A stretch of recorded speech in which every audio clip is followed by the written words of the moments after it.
In Rebus Black and Blue, Inspector Rebus was played by Ron Donachie. December 1998. It's late afternoon, and already darkness is falling. The brewery next door will be demolished next spring. The Parliament itself will be built here at Queensberry House, directly across from Holyrood House. What the hell are we doing here? This is important, Inspector Rebus. Think so? We all need to know what the new devolved Scotland is going to entail for Lothian and Borders Police. We do. Derek Linford. Fast-tracking up the greasy pole. Detective Inspector at 28.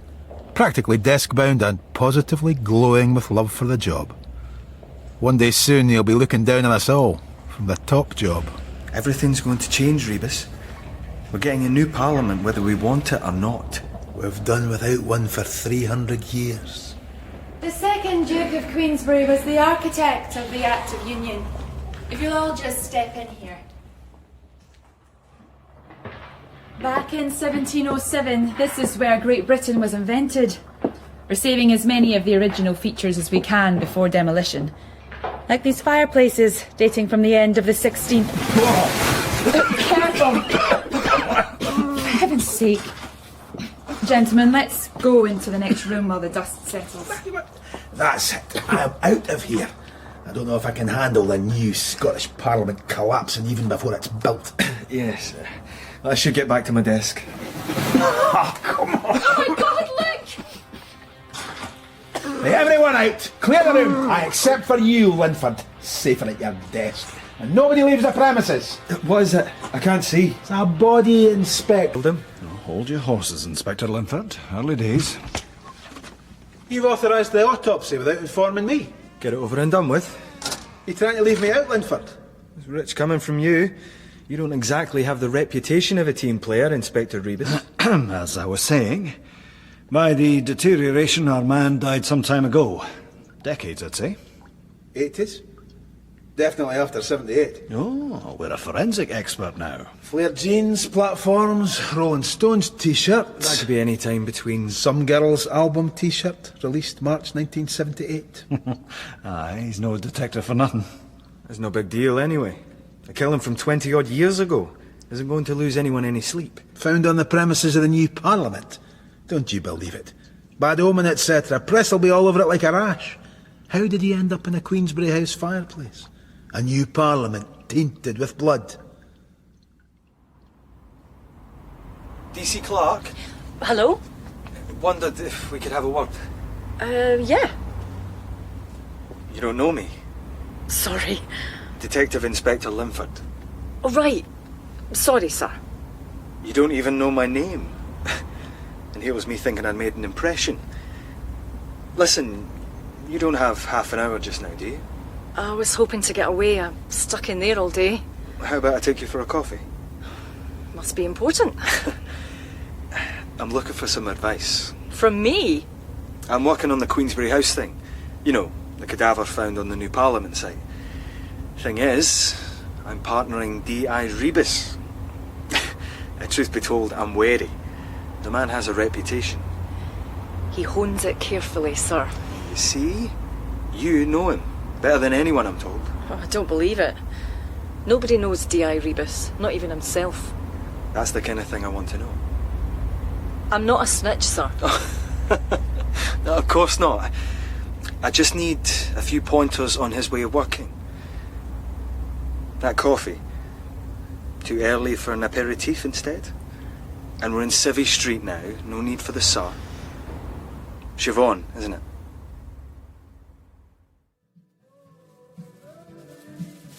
Toasted cheese. The most solitary of all meals. You don't see it on menus or invite friends round for a few slices. I could name you 100 pubs in Edinburgh. But here I am. Suppose I could phone Sammy? I better not.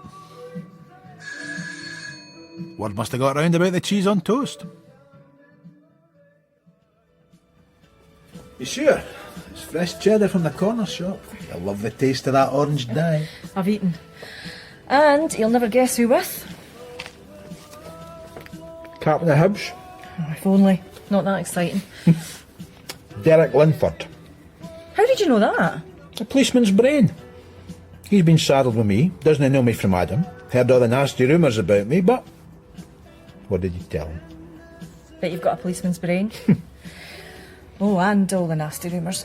You're listening to the tape I gave you. Yeah, it's one of these modern beat combos. I still prefer the Stones. You can hear every word Mr. Jagger sings. If you don't like the Blue Nile, then you are officially old, sir. He's an arse. Linford? Give him a chance. I think he's rather sweet. Sweet. Don't look into the eyes. It's funny when you come over all fatherly. Watch I don't put you over my knee. Oh, careful, Inspector. These days I could have you off the job for saying something like that. What were you doing all afternoon, Kurt? Don't give me that, Rebus. Waiting for lab reports. We'll know soon enough how Skelly died. Skelly? Well, without a name, all we have is a skeleton. Your talents are wasted, Dr. Kurt. Keep me posted. D.I. Rebus? What can I do for you, D.I. Linford? Wait till you hear this. There's another body at Queensberry House. You're kidding. Bit fresher this time. By all accounts, Roddy Grieve. Roddy Grieve? We'll take my car. I never learned that trick of climbing greasy poles. Linford, clearly, was the master. How come you got the call about this? One of us had to. Will everyone please put on hard hats?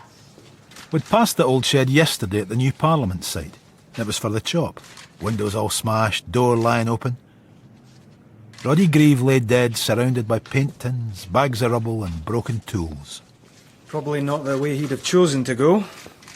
Seen a crime guys reckon his skull was bashed in. Just like the guy in the fireplace. There are no stab wounds here, though. He was running in my constituency. I'm in Dean Village. Congratulations. You know his mother's a famous artist, and his sister a 60s pin-up. Rings a bell, yeah.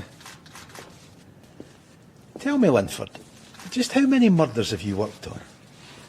Is this where you pull the old "I've seen more corpses than you've had hot dinners" routine?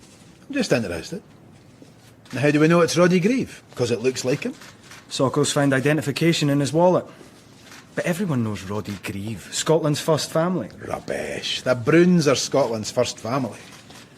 We're just getting in the way here. Let the boys do their thing. I'll give you a lift back. Don't bother. Oh, one wee thing, Derek. Siobhan Clark's a friend of mine. Anyone makes her unhappy makes me unhappy. Are you serious? I don't think DC Clark would thank you for fighting our battles for her. Hurry back now, John. Identification was a formality, but Roddy Grieve, candidate for the new Scottish Parliament, was duly identified by his sister. My mother has a funeral home she wants to use. Should I give you the details? You realise we can't release the body yet? Do you know who my brother was? I think Inspector Rebus just meant... Last thing the family needs is some jumped-up little Jobsworth from the mortuary telling us what to do. D.I. Rebus doesn't work for the mortuary, Mrs... You're Linford?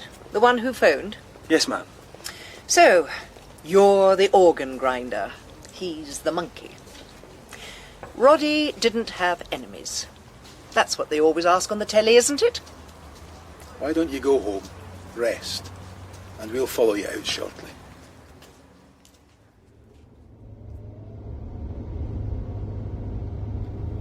Investment analyst, Labour MSP candidate, high-profile family. What do you reckon? Not everyone was happy with Labour's selection process. Then again, could just be a mugging gone wrong. Or a liaison. The boss has been on to me. Which of the many? Assistant Chief Constable Carswell. He wants to bring in a special team. Something as big as this. Hand-picked. And what did you say to him? I said he'd no need to worry. With me in charge. And when I said that D.I. Rebus would be assisting... Assisting? Well, he was a bit... dubious about that. But I told him you'd be fine. That we're working well together. But with you in charge? Oh, come on, John. You know what the brass think of you. While we're enjoying this time together, I should let you know. I'm seeing Siobhan tonight. I'll have her home by 11. Honest. Come in, Inspector Lindsay. Linford, ma'am. I was brought up in a house like this. Well, it was a cul-de-sac. And that, I imagine, is where the comparison between us ends. I'm not sure I like this one. What's his name? Monkey Man. D.I. Rebus by name. And this one's the organ grinder. Ma'am? This is my mother, Alicia Grieve. Please sit. Thank you, Mrs. Cordova. Oh, the boss man likes to think he does his research. I've never called myself by my married name. Plain old Lorna Grieve. 60s icon Linford. The model who summed up the age of Aquarius. You were on your husband's LP cover. Showing your age, Inspector? Yes, I was on one of Hugh's covers. Continuous Repercussions by Obscura. Good name. After the Camera Obscura, And Donald Camel. who was born there in the Camera Obscura, wrote and co-directed Performance. God. Mick in makeup. Oh, I was on the set. Look, Monkey Man, the organ grinder hasn't a clue what we're talking about. Sorry, should I? I believe you have another son, Mrs. Grieve. I might as well have none now. Alistair left these shores many moons ago. He doesn't stay in touch. Do you know where he lives now? Last we heard, the States somewhere. I don't want all that brought up again. It's okay, Mum. We all took Alistair's leaving hard. And now Roddy's gone. I still can't believe it. We had a sympathy telegram from Tony Blair. That's nice. I used it to light the fire. Oh.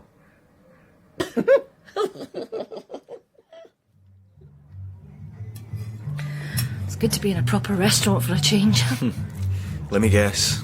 Overtime with Rebus will be in some old greasy spoon. Oh, pub more like. He prefers the spit and sawdust ones. Jeez. It was funny being with a superior my own age. Even if you do dress like my dad. So, how's the Roddy Grieve case? That family of his. Bloody strange house. No paintings and books everywhere. The old days should be in a home, I reckon. Bit gaga. Well, she's highly thought of. Her pictures go for a fortune. The faded beauty, Lorna. His sister, Lorna Cordova. God, don't call her that.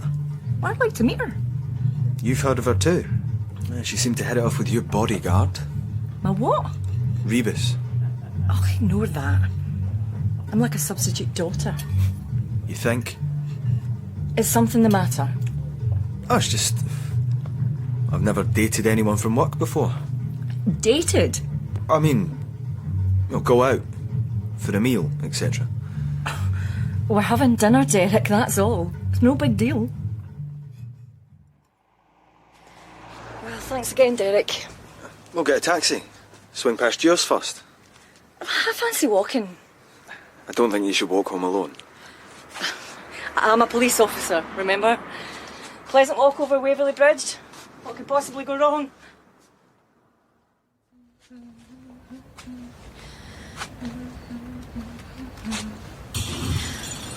A jumper. That's what could go wrong. Waverley Bridge. I should have known. DC Clark, assistance please. Waverley Station. He's a tramp. Vagrant, yes. This is bag.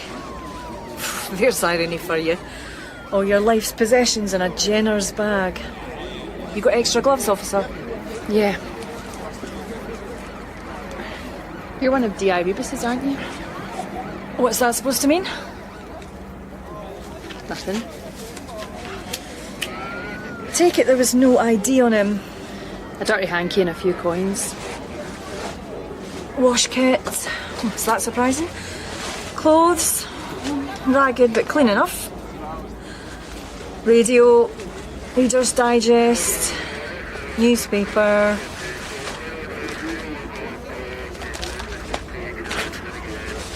What's that? Building Society passbook. Well, there should be a name then. Mr. C. Mackey, address in the Grass Market. At least he died close to home. And how's Mr. Mackey's investment portfolio going? £400,000. Drinks are on him then, eh? You're serious? This tramp, sorry, vagrant, is worth 400 grand.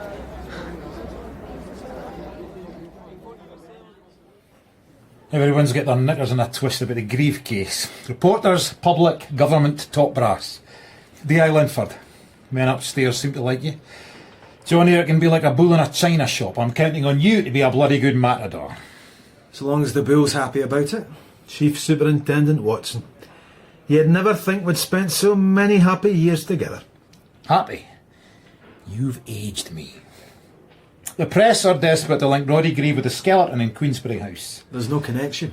Well, except both were murdered in the same way in more or less the same place. Too many connections. Whoever killed Grieve, how did he get into Queensberry House at night?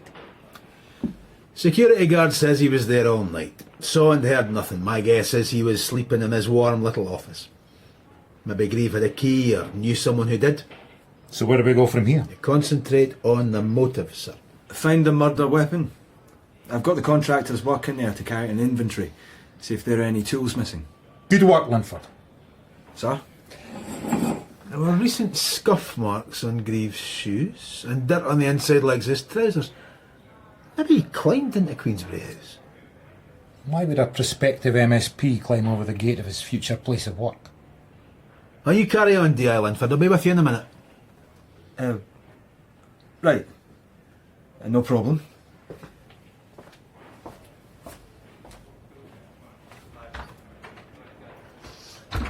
What, John? I'm being sidelined. Linford's in charge. Either accept it or ask for a transfer. Miss your retirement due? This is probably the last case I'll handle. And I can't think of one with a higher bloody profile. And you don't trust me with it, sir. Wasn't it up to me, John? Bit of jealousy. Younger man speeding up through the ranks. Oh, aye. I've always been chasing promotion. Just this once, John. Play for the team. Sir! D.S. Wiley, step forwards. D.S. Ellen Wiley. Keen as mustard. She's gonna have to be. She's on the mysterious skeleton case, and there's a long paper trail ahead. Just spoken to Mrs. Templewhite. She was an admin when this place was a hospital. She remembers building work. The whole basement was torn apart. Including the room where Skelly was found.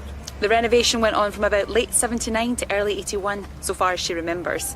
The right time frame, but doesn't narrow down what we already knew. Who were the contractors? Mrs. Templewhite's trying to get the records for me. Good work, Ellen. Building trade. Personnel records will be a nightmare. Tradesmen move from job to job, often under the radar. But we need to get to the people who actually worked on that fireplace. Have fun. Yes, sir. Rebus. Found anything yet? Nope. 2 murders in the same locus. Convenient, if confusing. You spoke to the site manager. Any missing tools? A few bits and pieces. Good. Right. Catch you later. You think all this is a waste of time, don't you? Yep. Could you explain why? Because it's all arse our elbow. We should be looking at the who and why. I reckon whoever killed Roddy Grieve knew what he was doing and that Grieve knew his killer. It wasn't by chance he was here. Those are our starting points. Here end of the lesson. Watch, wallet, fountain pen, glasses. If you could just check that's everything your brother had on him, madam. And how would I know what he had on him? Sign here? Miss Grieve, I heard you were here. And you've come to tell me you can release my brother's body, I hope. I'm sorry, not yet. I thought I might take the opportunity To make a family's life even more difficult than it is. We want to find who did this to Mr. Grieve. Carry on. Shall I walk you to your car? Can you tell me anything about what happened the night your brother was murdered? I made a statement. And how would I know anyway? We're all grown up now. I noticed. Your brother lived alone, So far as I know. but he was married. They split up. Oh, a long time ago. Billy Collins. Billy with an I-E. Collins is her maiden name, I've no idea if she took Roddy's name. or if she remarried. No idea. Do you know where she lives these days? They're somewhere in Fife, I believe. They? She and Roddy had a son. Peter. Not grieve, but grief. Ring any bells? No. Should it? A pop group. Punk or grunge. Something unlistenable to. The Robinson Crusoes. Peter's one of them. Never heard of them. Some of your younger colleagues might have. Ouch. Look, I have no idea who killed Roddy Inspector. But I do know that the selection process for parliamentary candidates gets pretty brutal. Old Labour versus new. Over-ambitious new kids on the block. Who stood against your brother? Gwen Mollinson. Archie Ure. Oh, and Sarah Bone, I think. Archie Ure. I've heard of him. Roddy mentioned him a lot. Archie Ure's been in the party for yonks. He's been a devolutionist from the beginning. Then along comes Roddy and snatches his birthright. I wonder, how did you vote in 79, Rebus? Classified information, ma'am. 1979. The first devolution vote. Back in the days when I was a married man. Rona, with her vote yes stickers everywhere. On the fridge, the car windscreen, even the flask she used to make up for me for work. For Rona, devolution was just a step towards independence. She was devolving from me. Me wearing that Scotland Says No badge just to scunner her.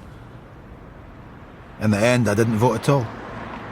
She got her personal independence, and I've never voted since. C. Mackey.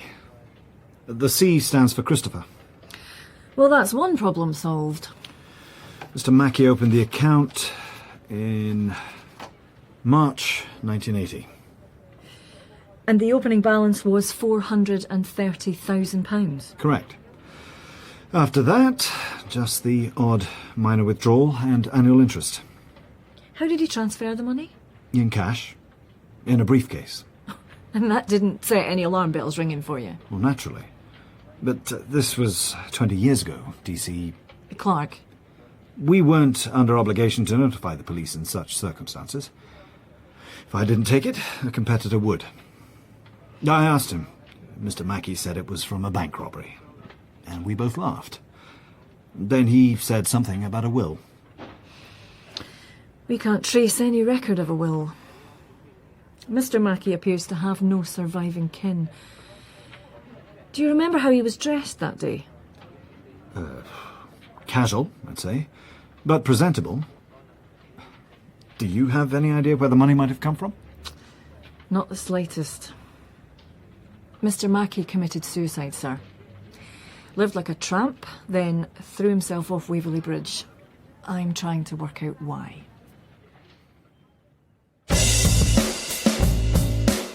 A dream come true. Yours truly in a recording studio. Maybe the Robinson Crusoes would ask for a backing singer. Hugh Cordover, Lorna's husband, looked every bit the rock and roll producer. Hungover. Though it was Lorna herself doing the drinking. The next big thing. OK, lads, take a break. Which one is Peter? The handsome one. Any nephew of mine has to be. The bassist. Can I tempt you, monkey man? No, thank you. Maybe you should resist too, Lorna dear. Oh, be quiet, Hugh. Are you shocked, Inspector, that the son is back at work so soon after the father's murder? So much more useful to hit the bottle. When did I ever need the excuse of a death in the family? Though, if it was yours, my dear husband, it would call for the best champagne. Peter's mother, Billy Collins. Has the family been in touch with her? Well, she can buy a paper, can't she? Is she a suspect? Do you want her to be? The more the merrier. For God's sake, Lorna. Hey, are we recording here or what?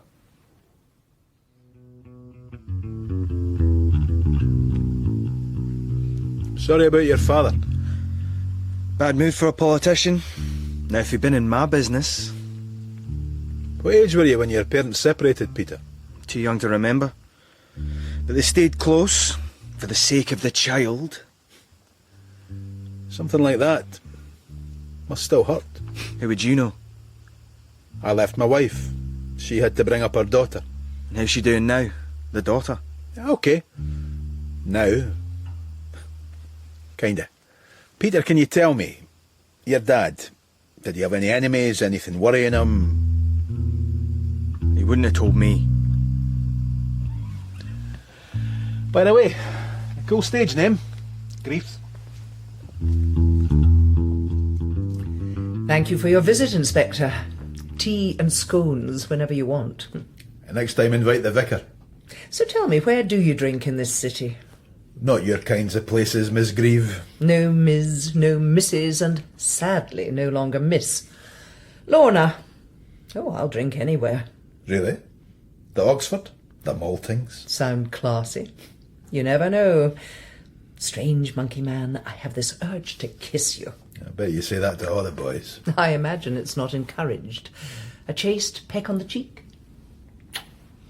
The vicar would approve. Did you like young Peter's music? I never heard much of it. You will. Their new single, Final Reproof. Final reproof? Sounds like an angry young man.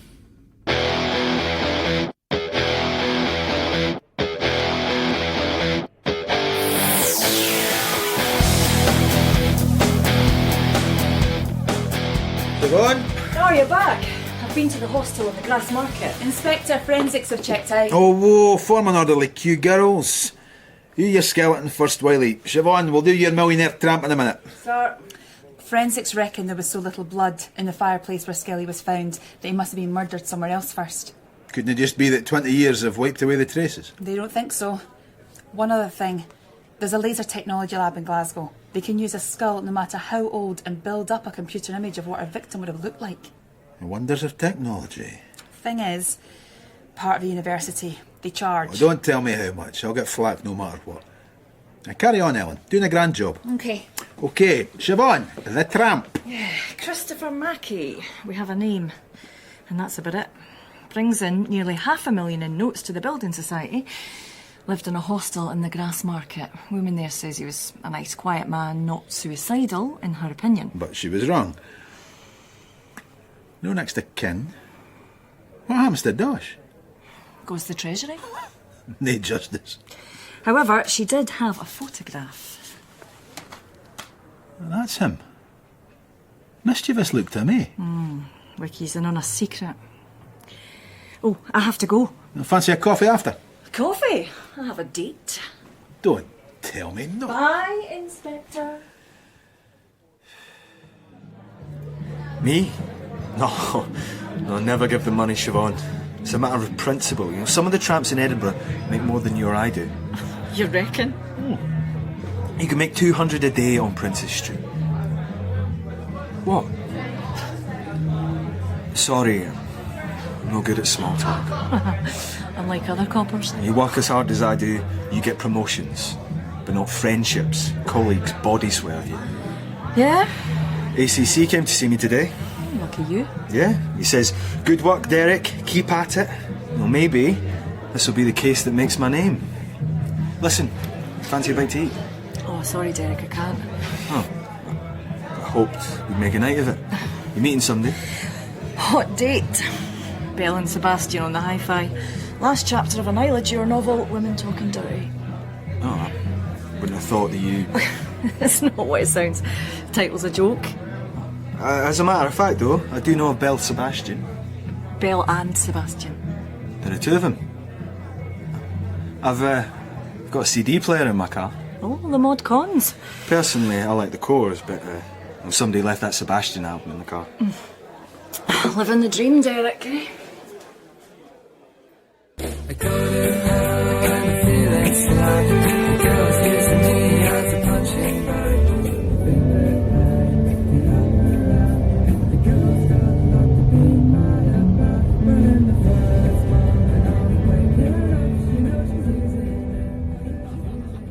And I have to go with her.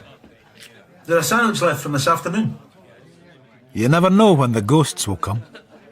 But I've a feeling I should stay away from the flat tonight. They'll be settling themselves in on the sofa. Villains, dead colleagues, dead relationships. The midnight jury condemning me for every bad decision I've ever taken. They'll be out there, the living, dining in restaurants, joking and gossiping in better lit pubs than this one. Siobhan and Linford. She should stick in there for her career. Cheers. You have a drink yourself? I'm good, thanks.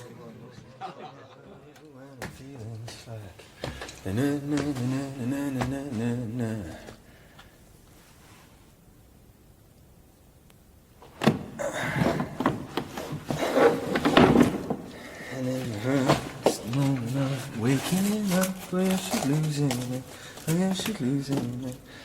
And the first cup of coffee since the washing up where she's losing it, where she's losing it. Where she's losing it.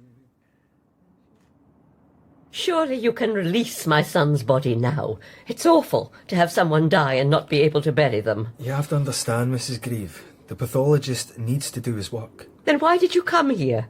I'm sorry. We'll have more questions. Not now. I can't. Oh, it's okay, Mum. You go and rest. I'll talk to the officers. Don't treat me like a child, Lorna. Sorry. Drink. No. He speak for the pair of you, monkey man? Did Roddy drink? You mean like me? The bar he was in the night he died. He was drinking alone.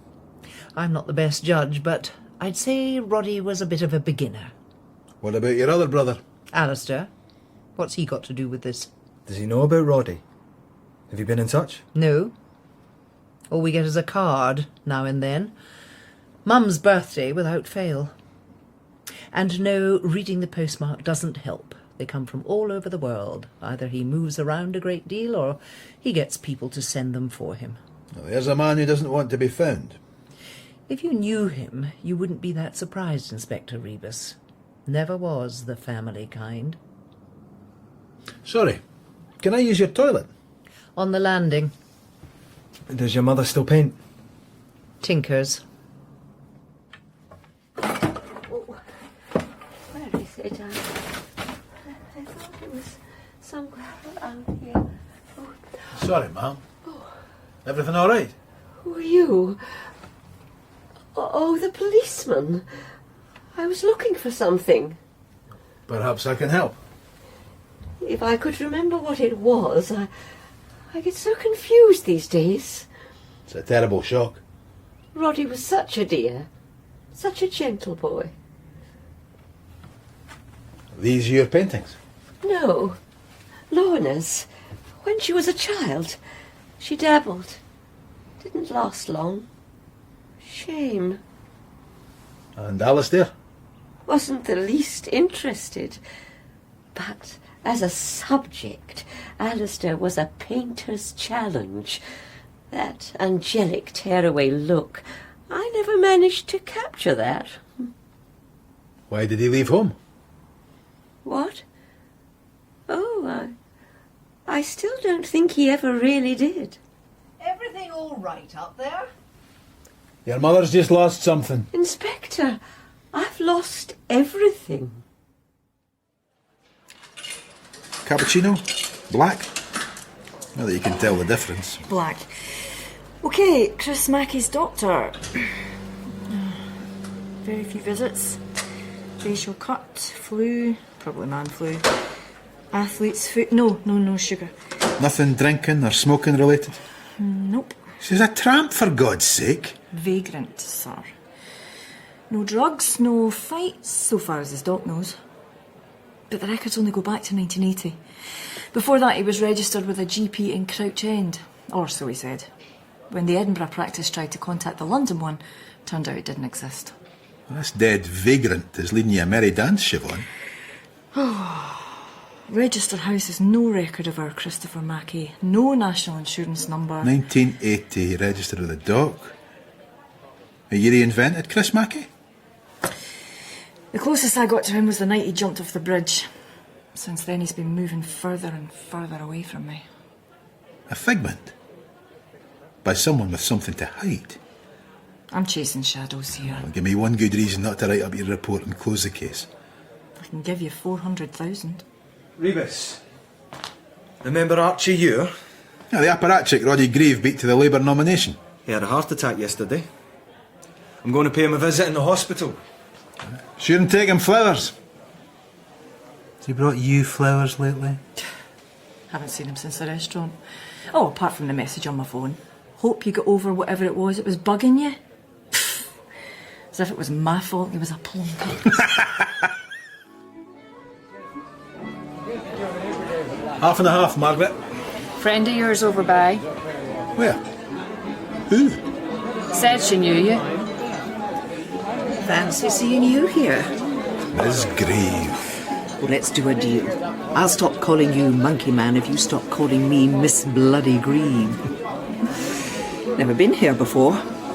Just been hearing about the legendary owner. Didn't serve women or people with English accents. Think I would have liked him. Pubs are great places for tall stories. You're popular tonight. Policewomen at the door this time.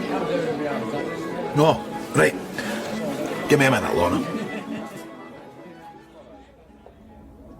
Sorry to bother you, sir. You're keen, Wiley. I'll grant you that. I was passing and there's a question I wanted to ask, but I see you're busy. That's all right, Wiley. Police work isn't 9 to 5. Been on the trail of builders. Yeah, a firm called Wallace's worked on Queensberry House in 79. Andy Wallace. Barra boy, if ever there was one. I never realised builders like to talk so much. I've had several history lessons. Rubbish strike, teacher strike. The winter of discontent. Great days. And how if devolution had gone ahead back then, they'd all have made a fortune. Well, they will now. Any leads? One, maybe. That's what I wanted to ask. Mr. Wallace said most of the work was done by a firm called Coghills. Including the fireplaces. Skelly's last resting place. Probably. But Coghills went bust. Wallace said it was because they fell foul of Mr. Big. He also said you'd explain what he meant by that. Ger Cafferty. Not in 79. His predecessor was Bryce Callan. He, how shall we put it, retired around that time. As far as I know, he's still sipping pina coladas in the Costa del Crime. If he's still alive. How would Coghills have run foul of him? Protection, maybe. Only one way to find out. Find him. If he's still with us. I'd find out who worked on the Queensberry House job. And if any of them fell into the fireplace. Have fun. I'll buy you a drink. No, thanks. I'd better... Sir, the women you're drinking with in there? Pure coincidence. Yes, sir. Sorry, sir. Good night. Sorry about that. No, you're not. I've just been soaking up the atmosphere. This place, it's very you. Not bad. There's a darkness in you, Rebus. I bet you have trouble sleeping at night. Am I right? Though my soul may set in darkness, it will rise in perfect light. You quoting me poetry? Or a line from a song? Can't remember. Same again?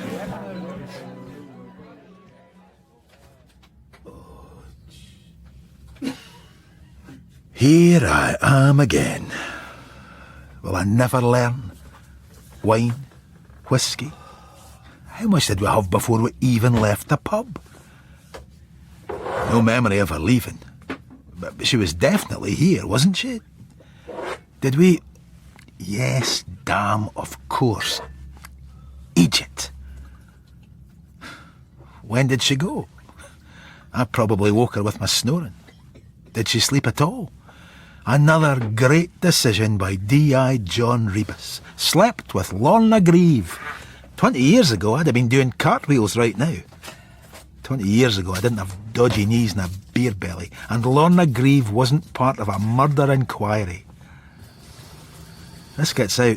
You are history, old man. I know you were arrested in August 1997, and I'm not interested in that. Aye, well, better no be, Ken.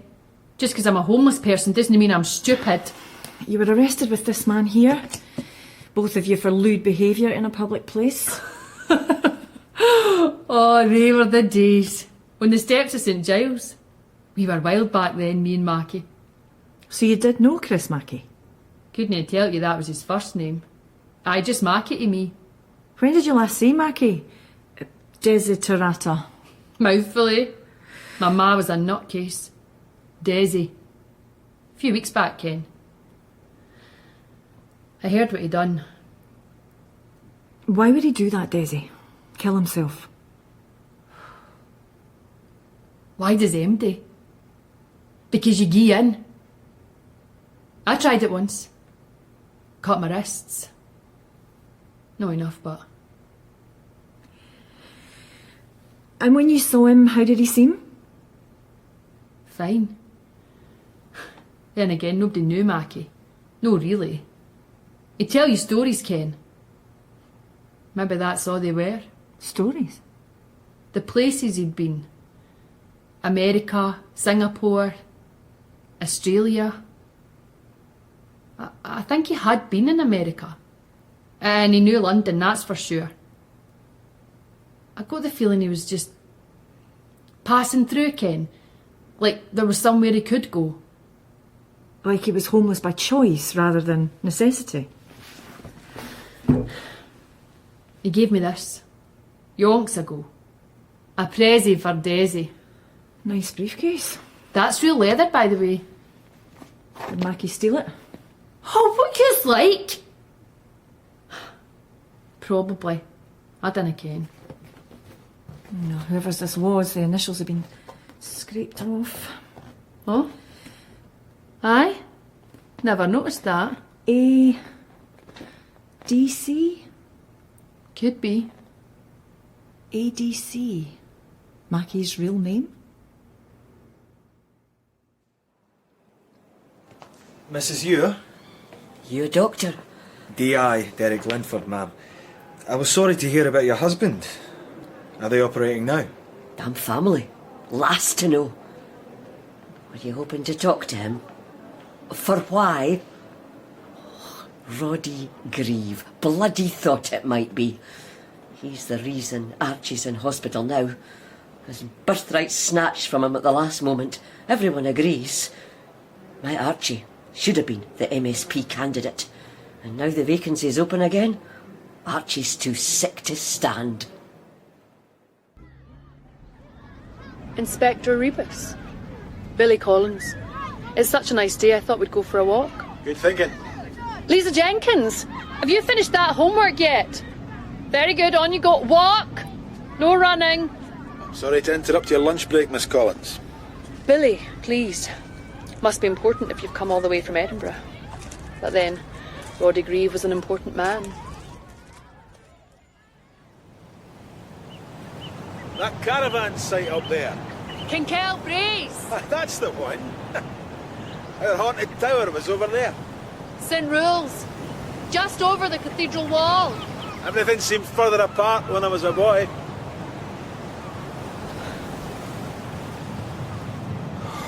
You want to talk to me about my past, Inspector? And that's a painful subject. Roddy and I met too young. Undergrads here. Maybe that's why I've come back. The only place we were ever really happy. When Peter was born, it was the worst time. Roddy was snowed under at work. We were living at his parents' house in Edinburgh. I had postnatal depression. It was a living hell. Roddy immersed himself in work. At least he had an escape. Not drink. That too. What makes you ask? Lorna says he wasn't much of a drinker. Perhaps not by Lorna's standards, as you may have gathered. Lorna and Alicia, they won't hear a word against their boys. Yes, Roddy drank. A lone drinker. Bottles hidden in his study. The Greaves like to protect the brand name. They suffocated us. Our marriage. The boys, you said. Did you know Alistair? Can't blame him for leaving. When was that? 79. You know why? He had a business partner. Frankie, Freddie. They went off together. Lovers? I didn't believe it. Nor did his mother. Not that Alicia would have minded in the least had he been gay. Bit of a boon in the art world. Alistair never got the art bug. Far too down to earth for that. He owned a restaurant at one point. Dabbled in property. I think that was Frankie or Freddie's line. Got up to all sorts, Alistair. Apple of his mother's eye. When I was a kid, I never wanted to leave St Andrews. These days, I want to get home before nightfall. There's a darkness in me, Lorna Grieve said. Darkness can make you forget what's in front of your eyes, can swallow a whole caravan site, the beach, the park, the tower. It can swallow crime and grieving and remorse. Bodily functions, Linford. A hint of humanity. I have so dreaded this. Stuck in the men's room with you. Men's room. That what you yuppies cry it.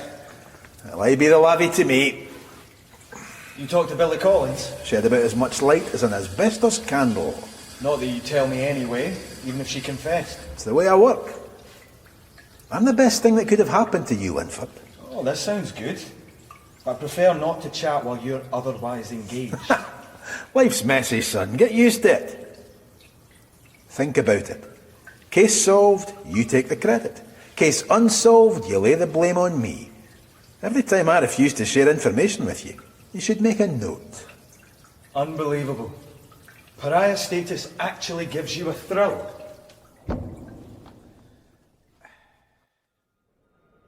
Sir, Dean Cockill's dead. A tragic life you lead, D.S. Wiley. 10 years ago. But his widow remembers Bryce Callan. Lucky her.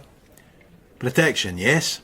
She says Dean was the only one who stood up to Callan. Strain finally killed him. Surprised Callan didn't get there first. Mrs. Coggill's kept all Dean's paperwork. A whole garage full of it. Boxes and boxes. Bye, Wiley. Have fun. Justice for the skeleton in the fireplace. Sir. Doctors kill themselves every day. But there are suspicious circumstances, sir. Are there, Siobhan? The money's a mystery, that's all. Life's full of them. You've been working with John Rebus too long. Sir? You're looking for something that probably doesn't exist. The money exists. Chris Mackey, a vagrant, walks into a building society and deposits it all in cash. A rich eccentric. He erased his past, like he was in hiding. Couple more days, Siobhan, max. Got it? The chief's super retiring. It's like he just doesn't care anymore. Good on him. Oh, you were cosy with Watson. I was having a lovely chat with your ardent suitor. Oh, I don't want to talk about him. OK. You suggest a topic of conversation. The press call him Supertramp. Good one. Saw them in concert once. Who? Supertramp. They were a... Never mind. He was so organised about everything. Neat wash bag. Clean for a vagrant. And he even folded his newspaper neatly. It's like he was acting the part. Hold up that paper. That's how you had it folded. Well, look at the story, it's open it. Body found in fireplace. Could have been reading the other page. Congestion on Lothian Road. Doubt it. You think Mackey had some interest in your skeleton? With a body in Queensbury House dates back to 79 or 80. A year later, Supertramp is born. And then, after nearly 20 years, he suddenly decides to top himself. Having read the story in the paper. How's Sammy? You alright? You really hate talking about your private life, eh? Nonsense. I talk about it all the time. To myself. Waiter, another glass of white, please. On another pint. Aren't you driving? It's only my second. My vision doesn't start blurring to around my fourth. How long before it starts affecting your work? It too, Siobhan. I could stop drinking tomorrow. But you won't. Or stop smoking or cheating at crosswords. So, Queensbury House. Oh, congratulations. A whole 20 minutes without office talk. It's what you want to talk about too. 2 murders, 20 years apart. Now Supertramp. You're turning 3 cases into 1. Oh, cheers, pal. Do you bring us a bill, please? I'll drive you home. Oh, now I'm scared. Funny. All these years, that's the first time I'd ever seen Siobhan's flat. I only got a glimpse from the door, but let's say it wasn't quite like mine.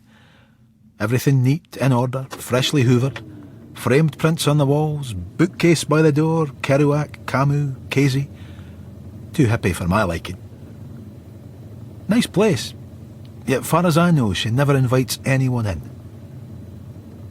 Now, there's something we do have in common. Hang on.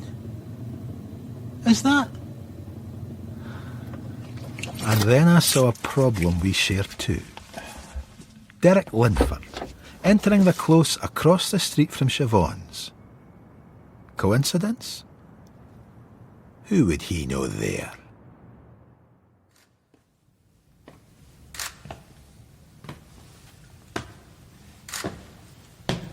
Well, hello there. I thought you lived in Dean Village. Rebus. I was visiting a friend. Yeah? Who's that then? Christie, top flat. You want me to go check, Linford? You're a peeping Tom. Don't be ridiculous. How long's this been going on? Hand over the camera. Oh no, the lights got in. I've ruined all my photographs of Arthur's seat. At least you learned something from training. Destroy the evidence. Except there's a witness. To what? And anyway, your word against mine.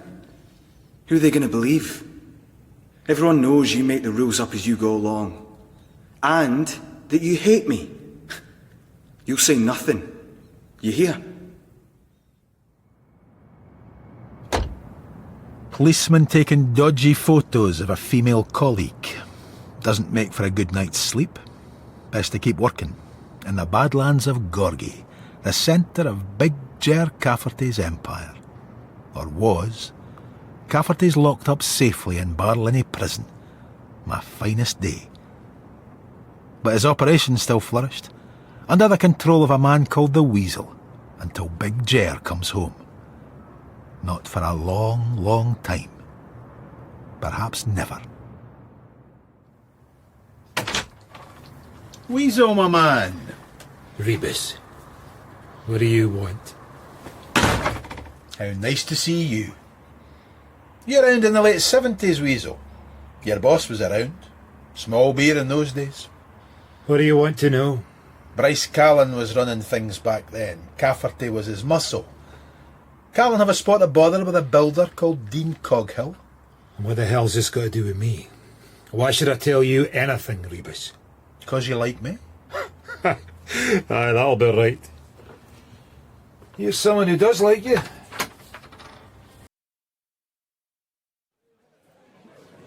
You're trying to turn 3 cases into 1, Rebus.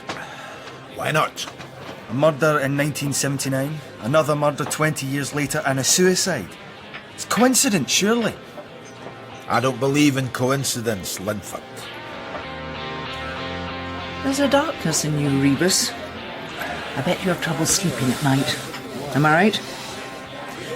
Though my soul may set in darkness, it will rise in perfect light. You're quoting me poetry. Or a line from a song. I can't remember. Same again. Another great decision by D. Cafferty's locked up safely in Barlinnie prison. My finest day. Cafferty! Put him in the back, boys. Well, quick now, Inspector. You and me are going for a wee drive. Don't panic, straw man.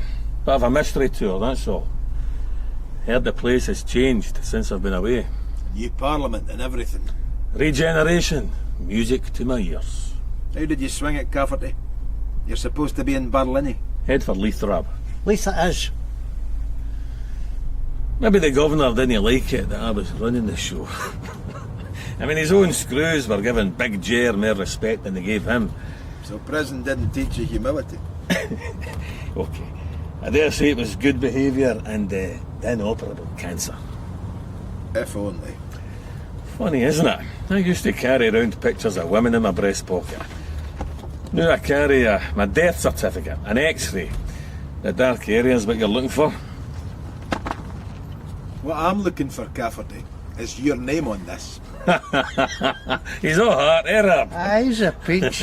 Rab got out the week before me. Best pals inside. Hey, Rab, 1 minute you're in the bar L, next you're in a beamer. Said I'd look after you, didn't I? Aye.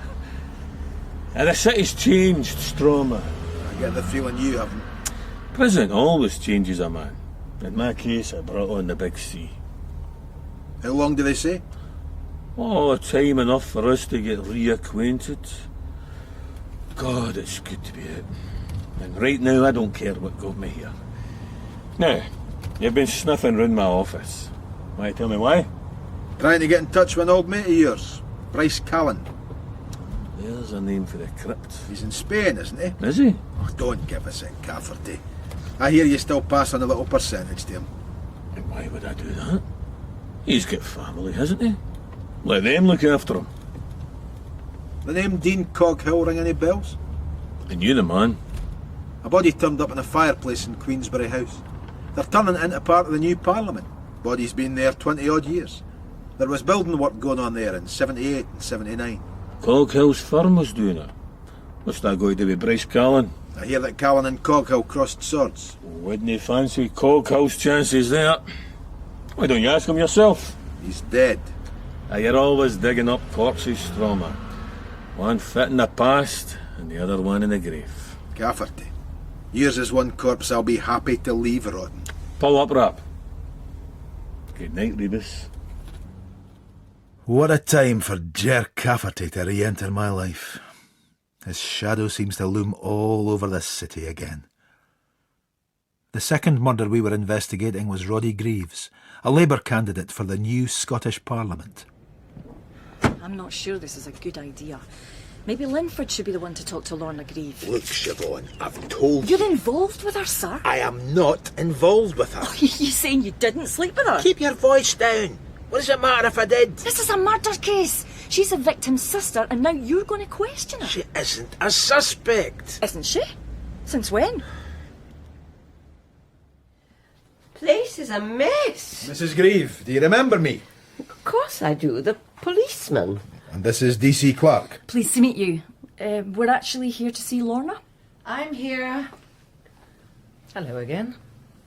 Yeah, hi. Excuse all the boxes, trying to do a spring clean. She wants to sell my paintings. Mother, for heaven's sake, I don't need the money. I want them clean and reframed. Her husband needs the money. Oh, give me strength. What do you two want anyway? I hope you're here to arrest me. Anything would be better than her. You can always go to your own home. And leave you wallowing here in self-pity. Can't have that, mummy dearest. You're a monster.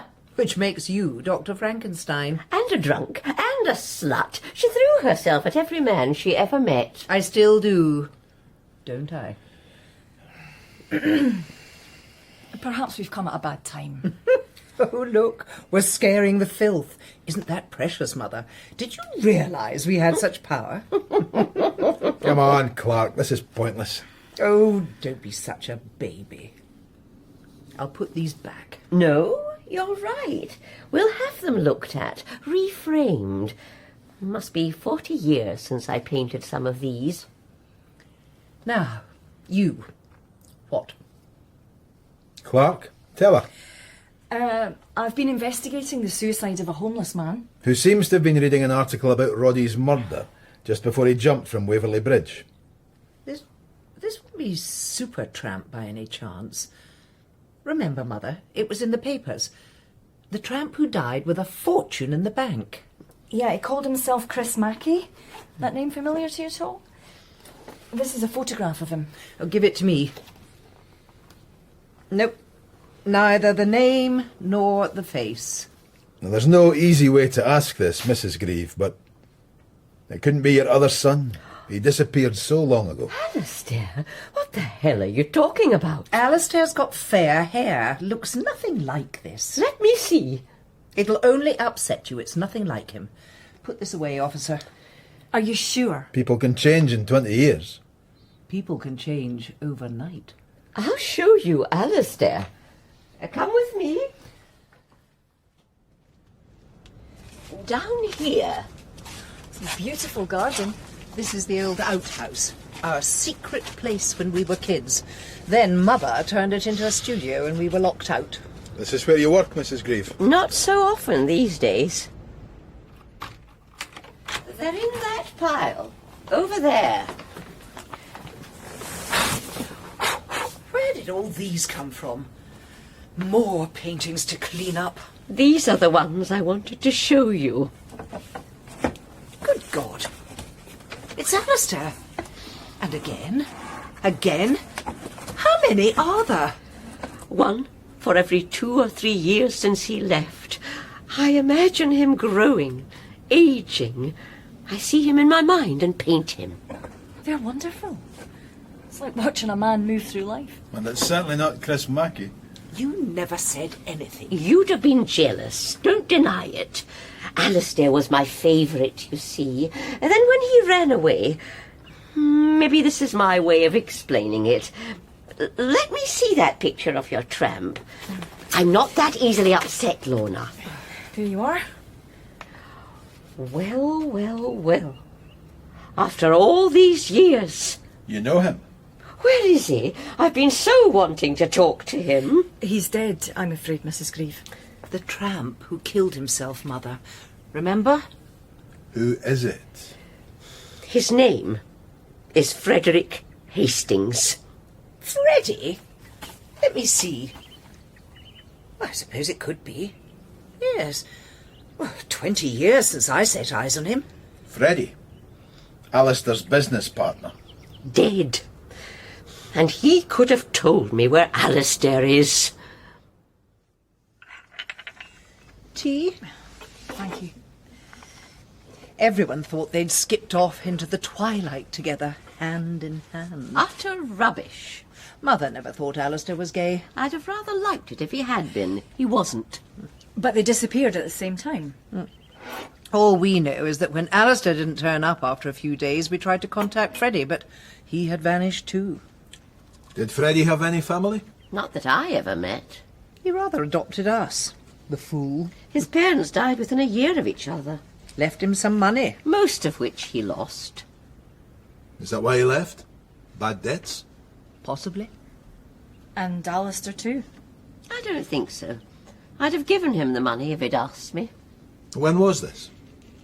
Over 20 years ago. And they ran a business together. Their last foray was into property. Made as big a mess of that as everything else. Bars, restaurants, all of them closed after a few weeks. Property? Could it have been land development? He was so determined to make us think he could manage, that he was capable. When in fact he was hopeless at everything. Unlike you, I suppose. If they ran off because they were in debt, how come Freddie had nearly £500,000 in a briefcase just a few months later? You're the detective. You tell us. What's this got to do with Roddy's murder? Inspector Rebus thinks they might be linked. What? You think Freddie might have killed Roddy? Might he have had a reason? I don't know. Did Freddie and Roddy know each other? They'd have met a few times, I suppose. Did Freddie have an office? Not exactly. They had a shed somewhere in Granton, I think. Inspector, can I join you? Be my guest. I've been knee-deep in Dean Coghill's files. Good on you, Wiley. Came across a name I thought you might know. A young apprentice called Hutton. Barry Hutton. Hutton Holdings. Big deal land developer. Millionaire, isn't he? And Bryce Callan's nephew. Let his family look after him. Sir? Oh, just something an old acquaintance said. I took the initiative of going to see Mr. Hutton. Seems legit. He didn't seem to know anything about the body found in the fireplace. Me too rich to read the papers. But he was on the Queensbury House job in 78. He was just out of school, trying to get a foot in the building trade. He remembers the fireplace being opened up. Straight after that job, he joined his uncle's firm. Good old Uncle Bryce gave him his first break in land development. Figures. You ought to see him now. Got a hand in redevelopment from Leith to South Gyle. Sitting on top of the world is Mr. Hutton. You've clearly got a talent for paperwork, D.S. Wiley. I've got another wee job for you. But, sir... But me no buts. Freddie Hastings, business partner of Alistair Grieve. Who's he? Brother of Roddy Grieve. But that isn't even the same case. It might be. That's what I want you to find out. Grieve and Hastings put their stuff into storage before they did the disappearing act. Down in Granton. Here are the details. Have fun. But, sir... And good work on Hutton. You're a star, Wiley. Uncle Jet. Sorry I'm late. Uncle? It's what I've always called you. Bryce Callan's your Uncle Barry. I'm just your fairy godmother. Seems I've cast a good spell. You're looking prosperous. Barry Hutton Holdings. Big business. We've both got something to celebrate. Champagne? Just water for me. Never drink at lunchtime. Yeah. Don't drink, don't smoke. Make all your own dresses. You got out early? I was a good boy inside. And how is Bryce? Fine, far as I know. Oh, you never see him? He won't set foot back here. I know that. But you never go out there? Nice Spanish villa holiday? I can't remember my last holiday. All work and no play, Barry. And what about you? Few people come straight out of Barlinnie prison to a swanky restaurant like this. I kept my business going from inside. A lot to be said for it. Now, let's you and I talk business.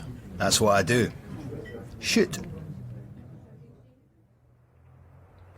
Thanks for coming around so quick. What's up, Siobhan? Look, I shouldn't have bothered you, but I got a series of those calls. What calls? Nuisance calls. 2 or 3 times a day. 3 in a row this evening. I answer, he hangs up. He? Well, I'm sure of it. If the answering machine gets it, he waits till the thing's recording before putting the phone down. You tried 1471? Yeah, number withheld. It's not just that. I get the feeling that someone's watching me. Oh, go on. From the tenement across the road. I mean, it's ridiculous, but I see a figure every now and then from that window. The stairwell of the close. This is still happening? Actually, no, it's a few days since... What do you mean, still? You know something about this? You do? Bloody hell! Is it Linford? Look, Siobhan... How did you know? Look, the time I dropped you off here last week, I saw him going to that close, I followed him up. What the hell does he think he's doing? He's been jilted, Siobhan. It makes a man crazy. Oh, that's all right then. Yeah? You make it sound like normal. I'm just trying to explain it, Siobhan. Someone jilts you, you start stalking them.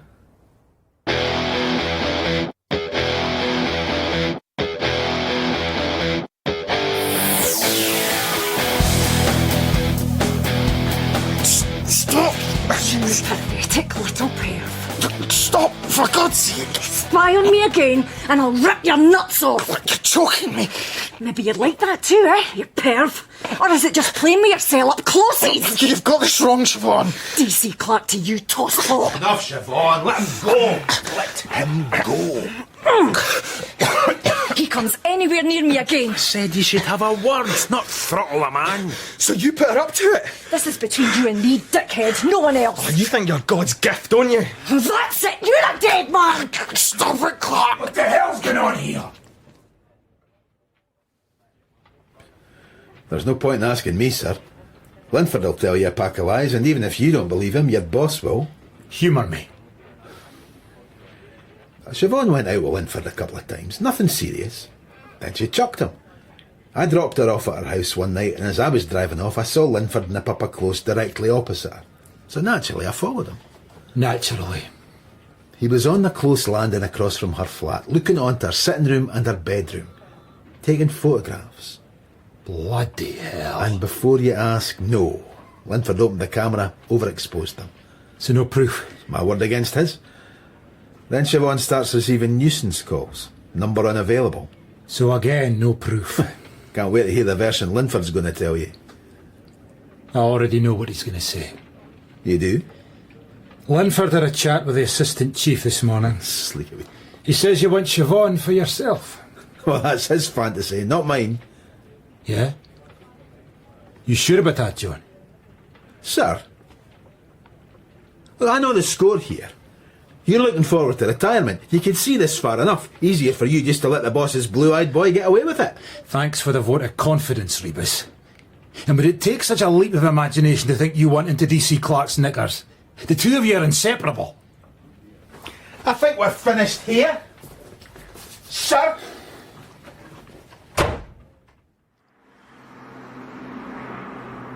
Linford. Stop right there! Are you crazy? Missed your chance, Linford! You could have run me over, said it was my fault. You are seriously deranged, Rebus. So says the peeping Tom. You told the brass I'm the one chasing DC Clark. Well, you are. Linford. You're round at her place often enough. Okay, I didn't tell them the whole truth, but it's my career on the line. At least I know what I've done. You, on the other hand, or maybe you just don't know yourself. I always think the truly mad people are the ones who think they're sane. Like you. Let's change the subject.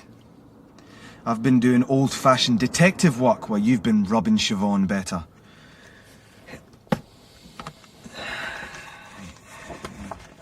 Now, Mr. Bob Cowan. Witness statement. The moon was nearly full that night. The night Roddy Grieve was murdered? The very same. He says he left the Holyrood Tavern around midnight. He saw two men standing just outside Queensberry House. A strange place and time for a meeting, he thought. Do you get a description? Yeah, where are we? Here we are. Both were dressed casually. Dark jackets, one of them had trainers and close-cropped hair.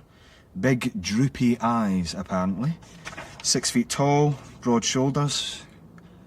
What do you think? We could get a photo fit out of that. Take it round pubs in the area, it's got to be worth a go. Congratulations.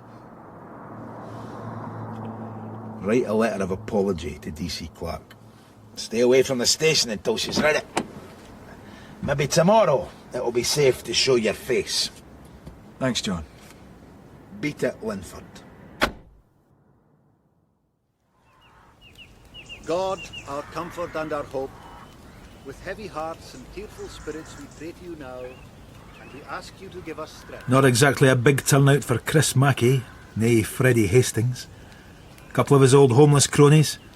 No sign of the Greaves, I notice. We ask you to take the feelings of loss that we have, our heartache and our pain, and accept these as signs. Just as well Lorna's not here.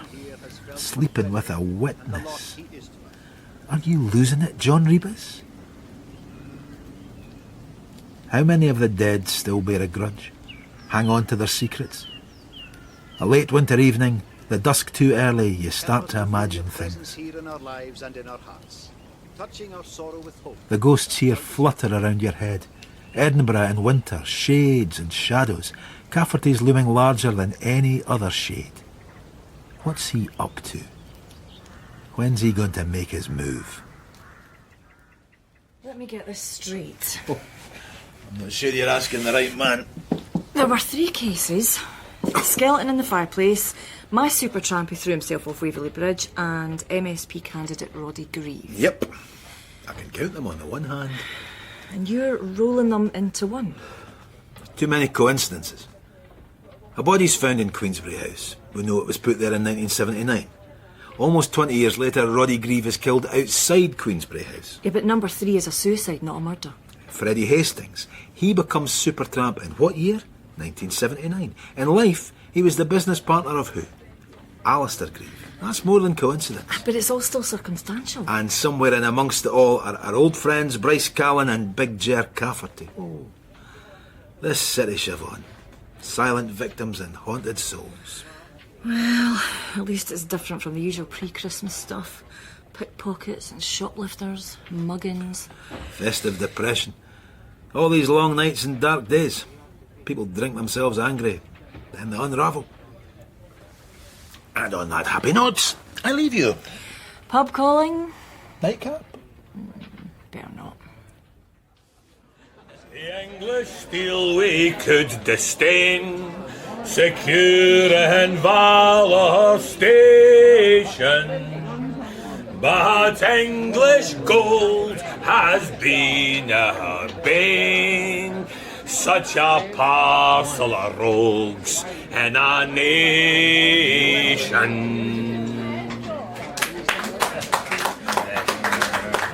Never had you down as a bird scholar, Cafferty? I'm an old Scots sentimentalist. Oh, you started murdering music as well. Be nice to me, Rebus. I'm a sick man. Not as sick looking as your Berlini, pal. That's Rab there, isn't it? Sleeping in a bar? Some bodyguard? Well, when you've been in prison as long as him, you lose the capacity for drink. Funny you mentioning Bryce Callan the other day. I should get back in touch.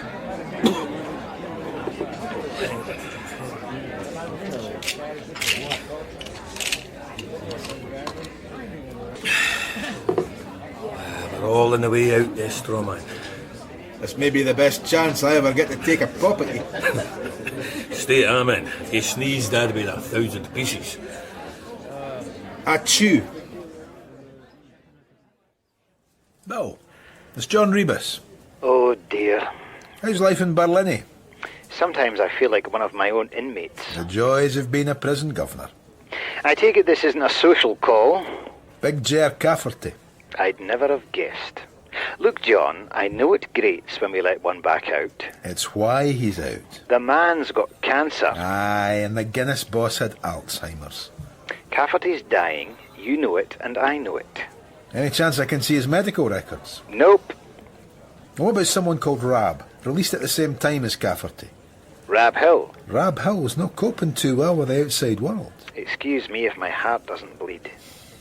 Listen, Bill, put my mind at rest. Take a look at those records. X-rays don't lie. And this Rab Hill too. Background, anything you've got. Will you do that for me? You know something, Rebus? You're harder work than half my prisoners. I do my best. Thanks, Bill. Sir, we've tracked down Freddie Hastings and Alistair Greaves' business files. Floppy disks going back to 1975. Technical boys are trying to open them now. That's good work. And we've got a printout of the facial reconstruction. The skeleton? Great, let's go. And Lorna Greaves turned up at the desk. Right. You get Siobhan or Linford to see her. She's gone across to the Maltings bar. Said she'd wait there. For you, sir. I will look at the printout in 20 minutes. Orange and lemonade, monkey man. You should try this. Bloody Mary. After Mary Queen of Scots got her head chopped off. Cheers. First one today. What can I do for you, Lorna? I want to know what's happening. We are being kept in the dark. Well, that's not true. As soon as we have anything... Don't you think I have special rights now, Inspector? Listen, maybe there is something you can help us with. Come across the station. Yes, Wiley. Let's have a look at that printout. What's the big mystery? The skeleton that was found in Queensberry House 20 years ago. We've managed to make a reconstruction of the victim's face. And you think it might be Alistair? Oh, my God. Sir, if it does turn out to be him, perhaps not a good idea. I've told you, we get regular postcards from Alistair. So you do, OK. It's a bad idea. Well, you've dragged me over here now, so let's see. Sir? Go on.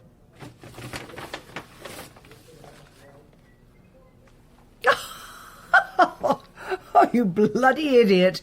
You've seen Mother's paintings of Alistair. This looks nothing like him. Isn't it bad enough that I have one murdered brother? You want to kill the other one too?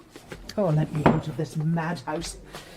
Your boss, darling, isn't just a moron. He's a vicious moron. I'd better go after her. DS Wiley. A bit of advice. Study what I do and then do the exact bleeding opposite. Leave her be. Damage is done now. Any word from the techie boys? They've managed to open Hastings and Alistair Greaves' 1978 and 79 files. Bids on land, mainly. Where? Calton Road, Abbey Mount, Hillside. 1979, the devolution referendum. Parliament cited in the old Royal High School, all the land round there would be worth a fortune. They took a gamble on Scotland voting yes, and they lost. Did they have that kind of money? And if they didn't? Somebody else did. Who? They seem to have done a lot of work with a company called AD Holdings. AD? Anno Domini?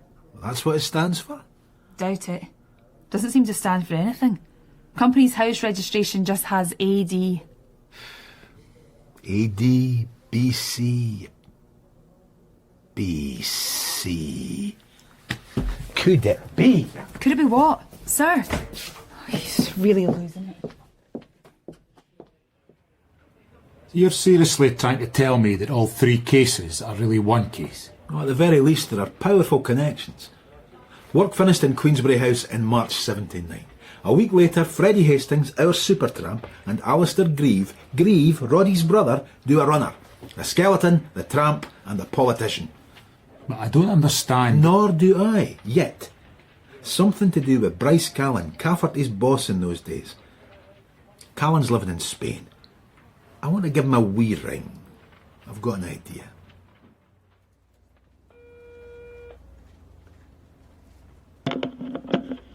Yes? Who's this? Is that Bryce Callan? I asked first. I am Detective Inspector John Rebus, Lothian and Borders Police. I'd like to speak to Mr. Bryce Callan. You lot have better manners than I remember.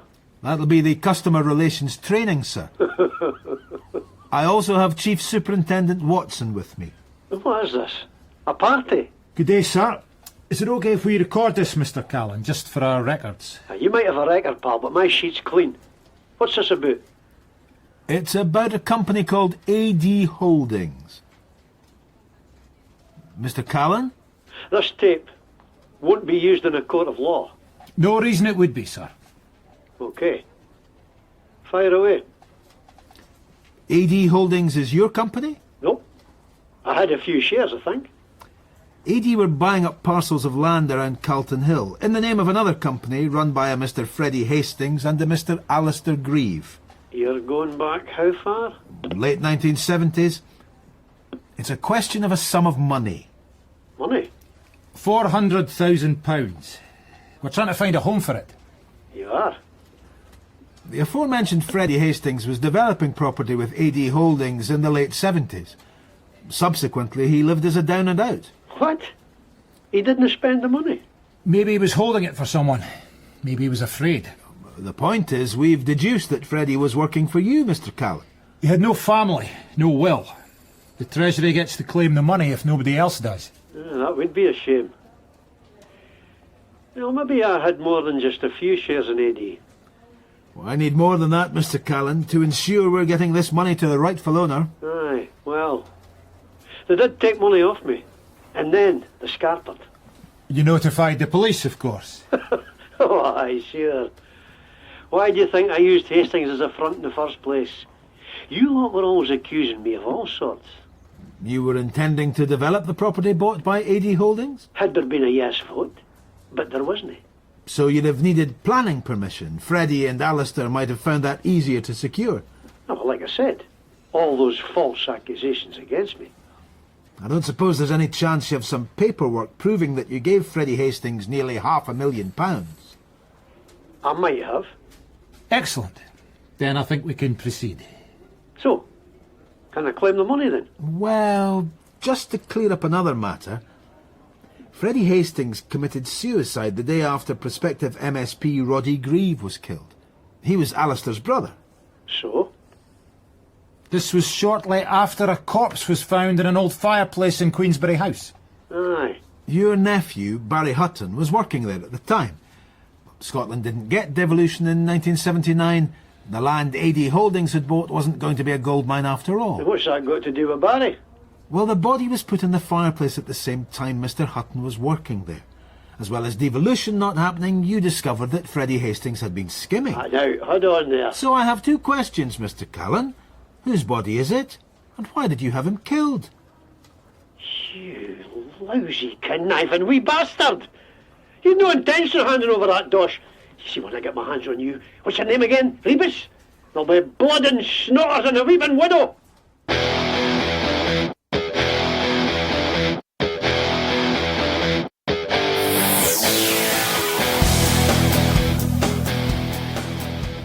Hey, Siobhan. All the better for not seeing you. Linford, you're not going to be all pals again. You're lucky she didn't report you for harassment. Let's stick to business, eh? We've made a connection between Bryce Callan and Alistair Grieve and Freddie Hastings. How? What connection? Are you keeping something from me, Rebus? Of course not. In fact, I can give you some information we've just picked up from a foreign contact. You need to look into Barry Hutton. Callan's nephew who worked on Queensberry House. You want me to get onto Hutton? Why me? Is this some kind of test? You're getting a suspicious mind, Linford. Good. Maybe you're turning into a real cop.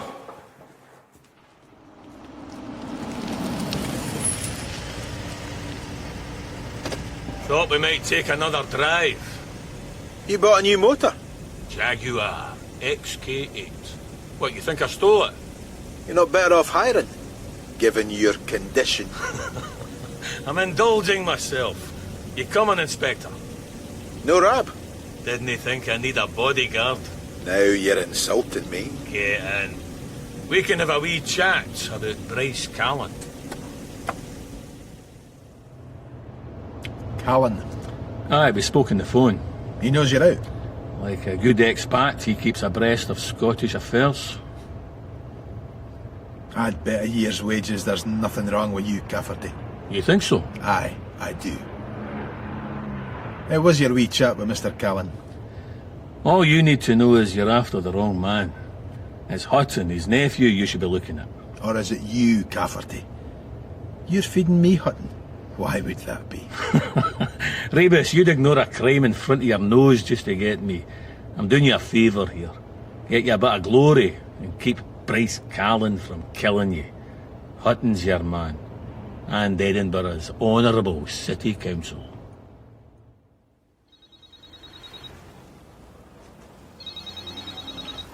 Rebus. I'm following Hutton. You're doing what? I said look into him, not surveillance. He's in a pub in Leith. Went in there with a dodgy-looking character. Been in there for an hour and a quarter. Which pub? There's no name above the door. Bellman's. Stalking Siobhan isn't training for tailing a player like Hutton. And anyway, it's illegal. Don't patronise me, Rebus. He knows you're following him, son, believe me, and now so do his thugs. Do not go into that pub. I'm on my way. There's no need. I'll be there. Do nothing. Whatever Rebus says, do the opposite.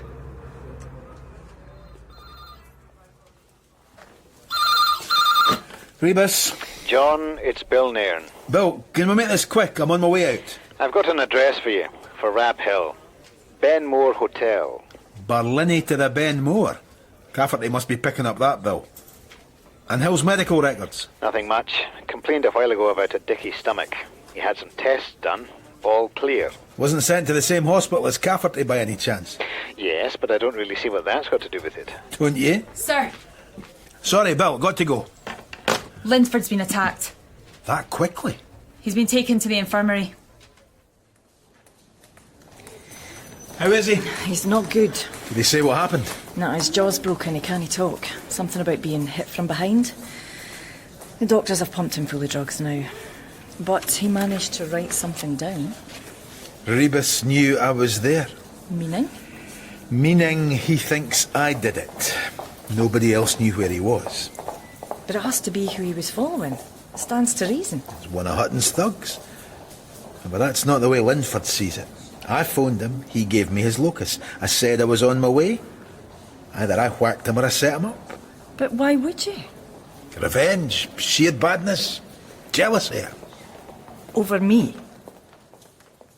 Whoever did clobber Linford wasn't happy about being followed by the police. Hutton's men would have spotted Linford a mile off. 3 deaths, all of them connected to property deals back in the 70s and then in the 90s. Barry Hutton, in the property business then and now. Which of his henchmen did he send out from Belmans to batter Linford? And what's the bet the same thug killed Roddy Grieve? Only one way to find out. Who the hell's that? Bar's closed, beat it. Big Poe, lovely to hear your voice. I'm sure you don't want me to call out my name. Who knows who might hear? Rebus, you try to get me killed. Get in, quick.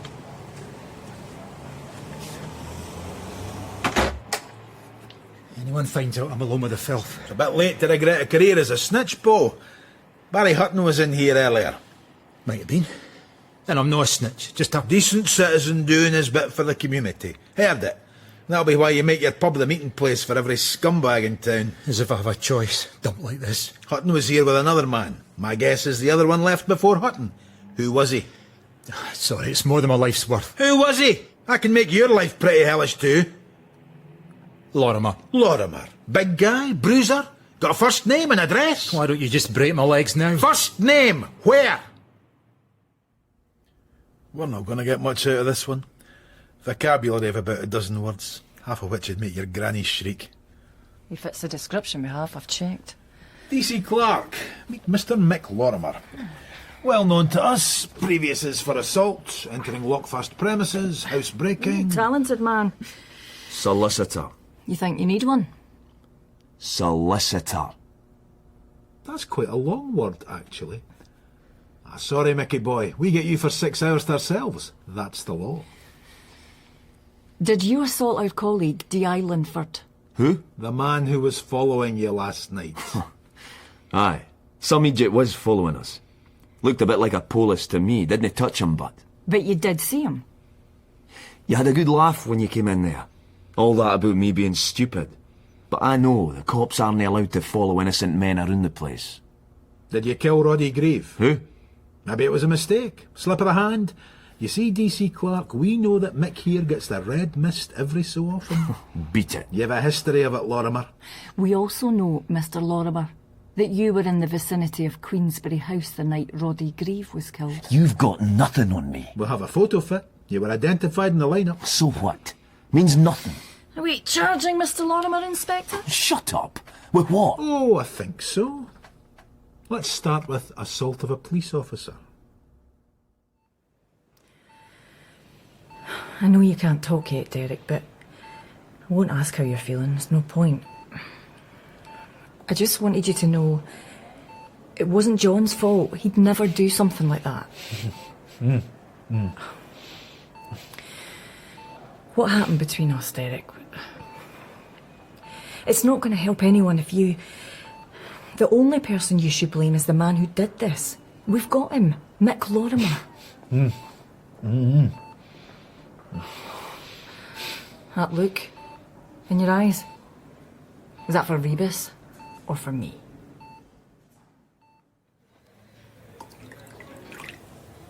I thought you were cutting down. You thought wrong. Oh, sorry, I forgot.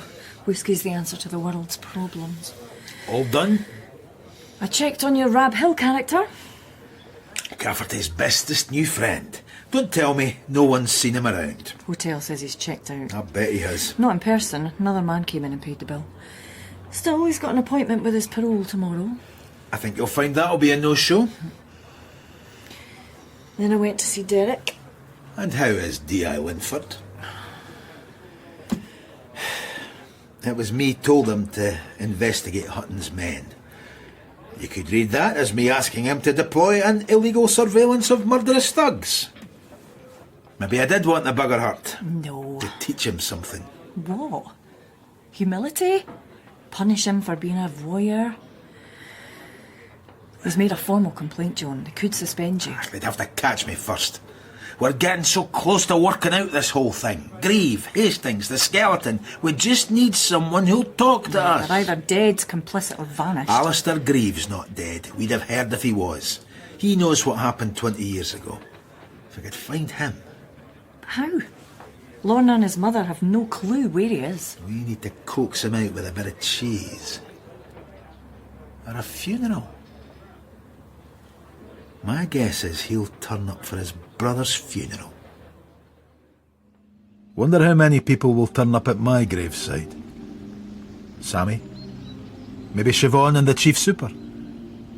Or just Cafferty to spit on my grave? Must be over 100 folk here. Behind all the sad faces, they're wondering which restaurant they'll eat in tonight. Alistair can't be here.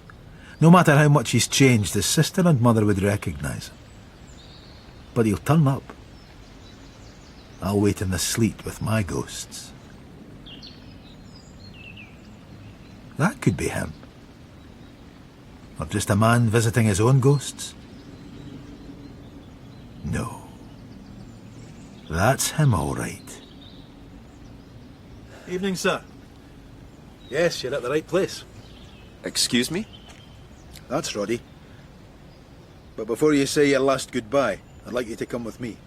I think you have me mixed up with someone else. There's another grave you should see.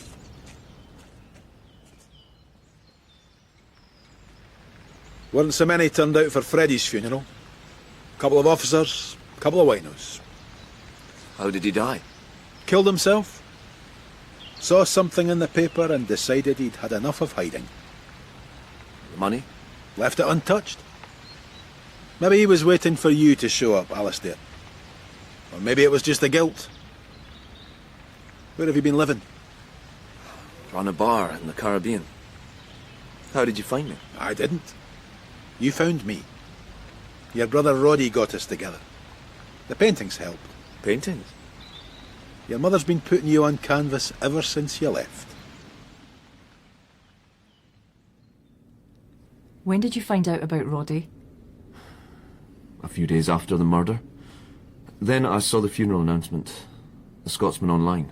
Just as well it was me at the graveside, not Barry Hutton. That bastard. Is he still around? Very much so.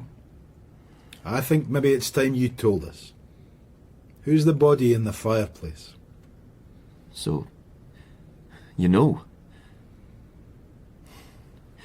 Hutton must have put it there.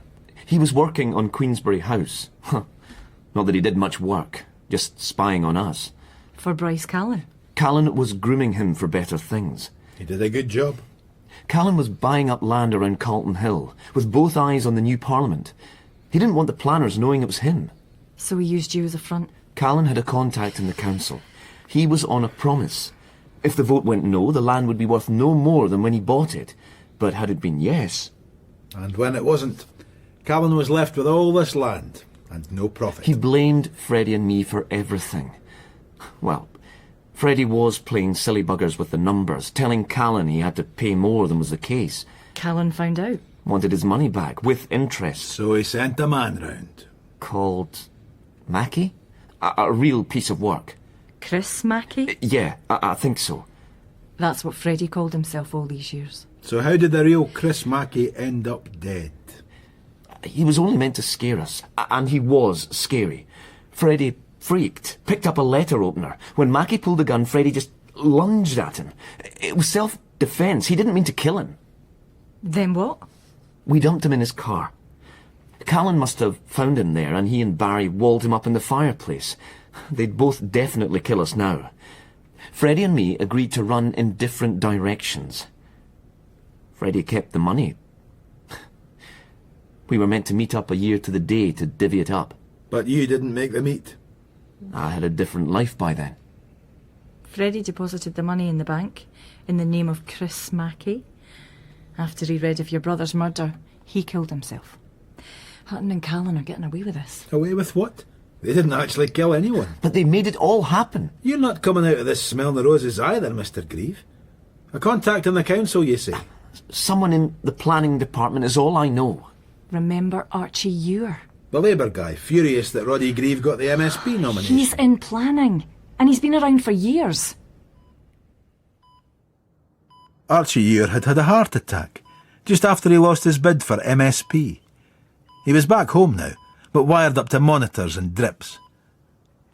Interviewing a man at death's door. All the fun of the fair. How are you feeling, Mr. Ure? Fine. To all this bloody nonsense. I'm just going to set up this tape recorder, sir. I don't suppose you'll want tea. Thanks for the offer, but we're fine, Mrs. Ure. Okay. Ready. Mr. Ure, do you know a man called Barry Hutton? Property developer. As you clearly know, I run the council's planning committee. Mr. Hutton always has schemes coming before us. How long have you been a planning councillor? You know fine well. Best part of 25 years. You were on the committee in 1978 and 79. Did you come across Bryce Callan? I know his name. And Freddie Hastings? A bit of a wide boy, as I remember. And Barry Hutton? Never met the man. Get on with it. If you insist. You were selling developers information, Mr. Ure. How dare you? Be quiet, Matt. That's a strong accusation, Inspector.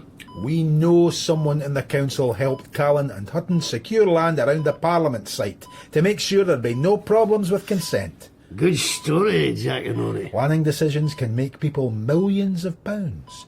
You moved into this house, and very nice it is, sir, in 1980. We bought it with the sweat of our brows. But how much more could someone make if they were planning for the whole of Scotland?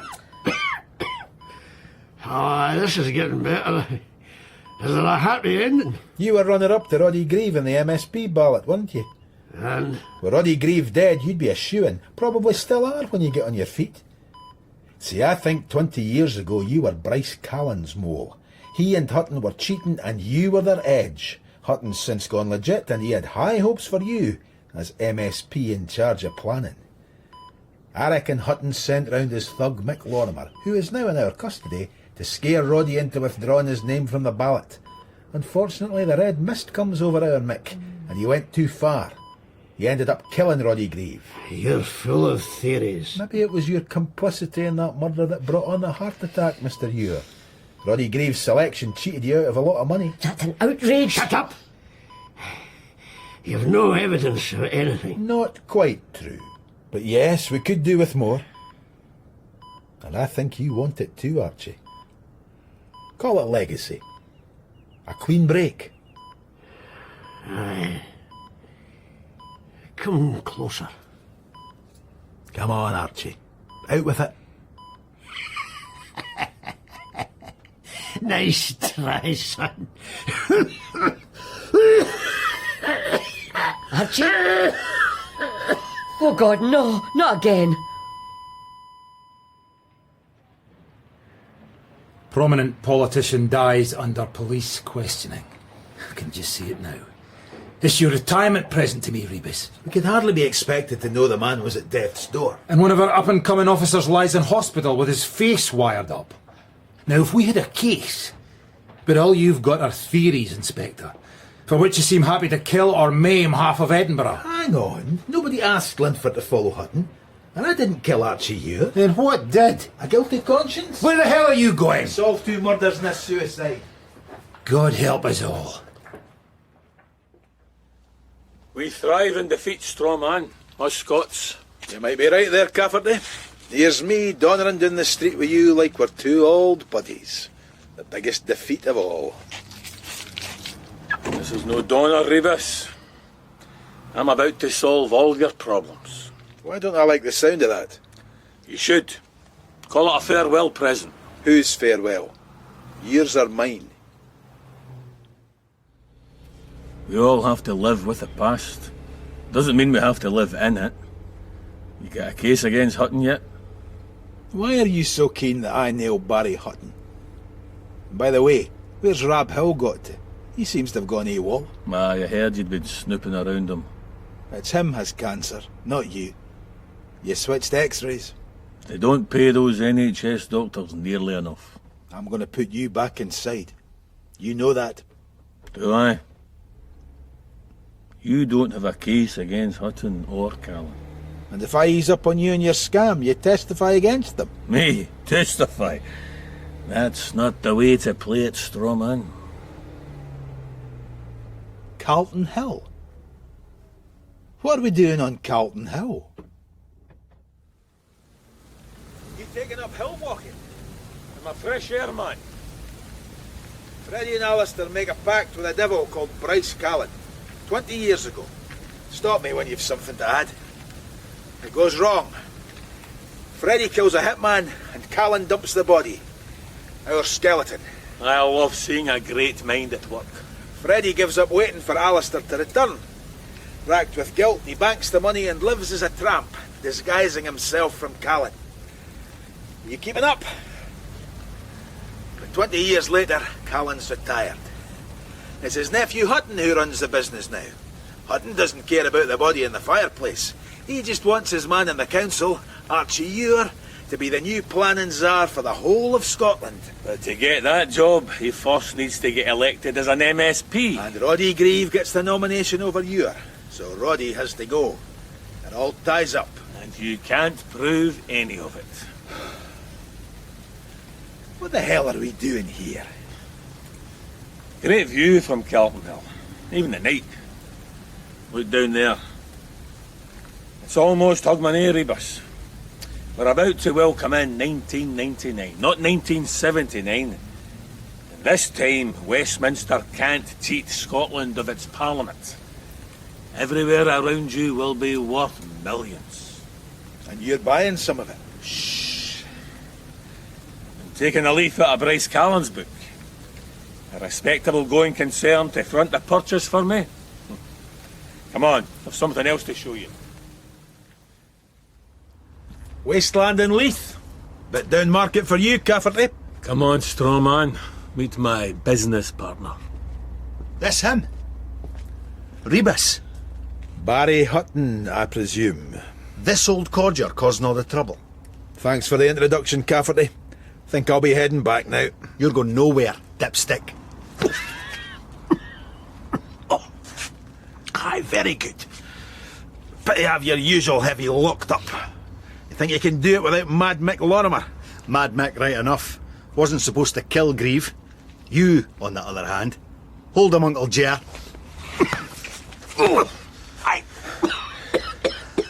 Where'll he put him?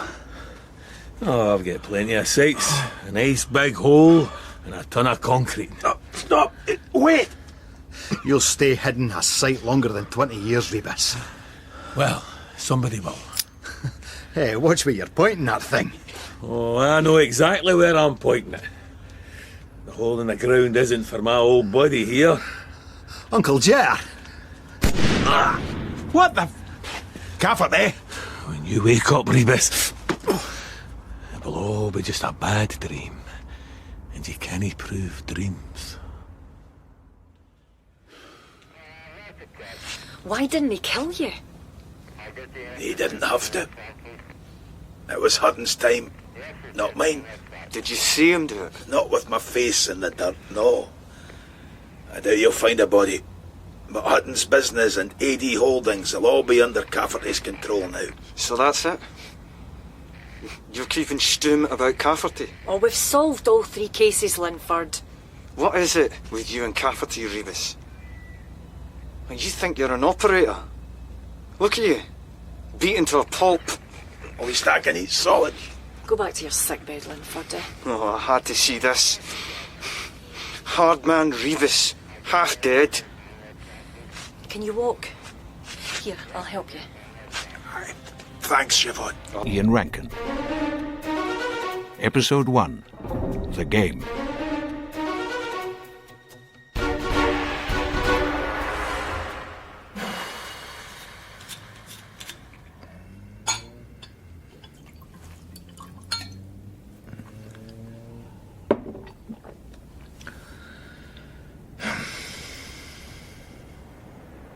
Detective Inspector John Rebus sits in his bay window, stares out through its dusty glass and thinks about leaving Edinburgh.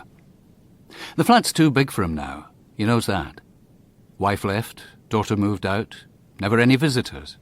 Spare bedrooms where nobody ever stayed. A studio flat would be big enough, or a country cottage, or maybe a room above a pub.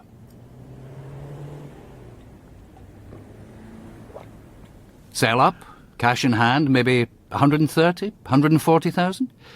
God, he could retire on that. Rebus toasts his reflection in the window. Yes. Time for a change.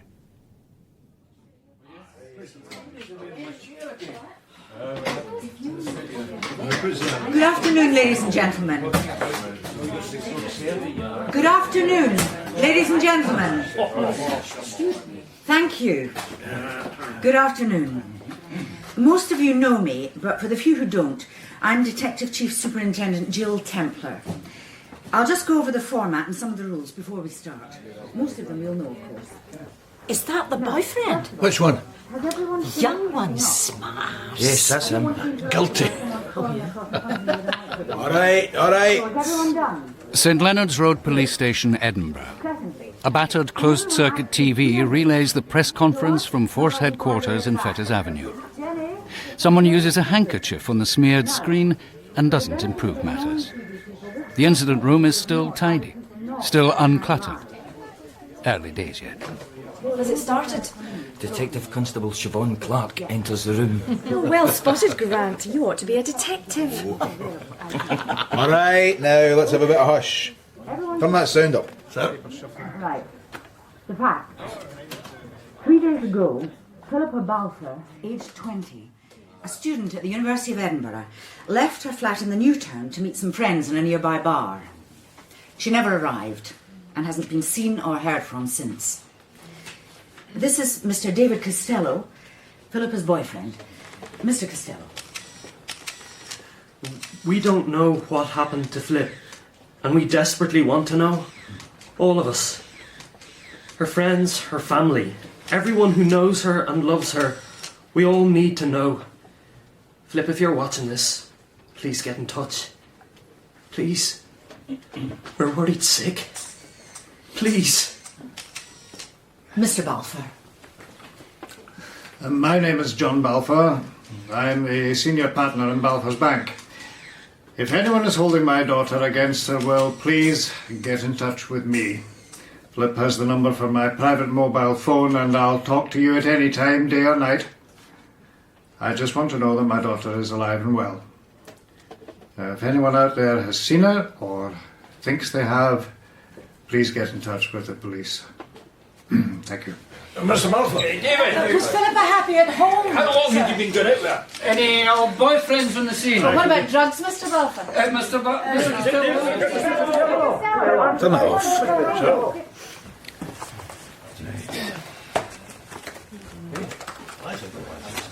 Which station's given best odds on the boyfriend? What did you think? Interesting. Grant. Sir? Start fishing. 2 to 1. Come on, I'll drive.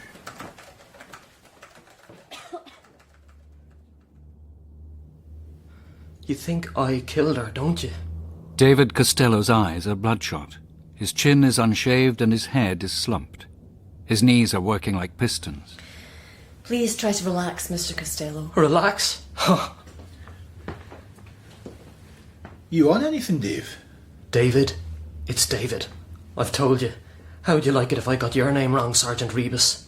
Detective Inspector. But it's not my name. Oh, name, ranks. They're all just labels. I didn't, you know. Didn't what? Didn't kill her. Nobody's saying you did. Then why did they search my flat? Standard procedure. In this kind of case. Oh, missing person case. Missing person. Exactly. Why have you brought me here? This is Flip's place. Flip's father's place. The £250,000 apartment in Edinburgh's fashionable new town. What? Haven't you been reading the papers?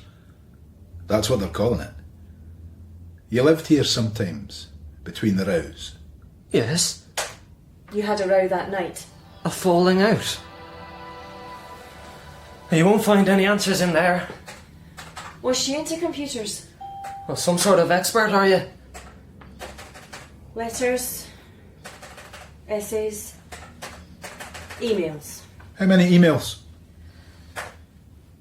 Hundreds, maybe 1,000.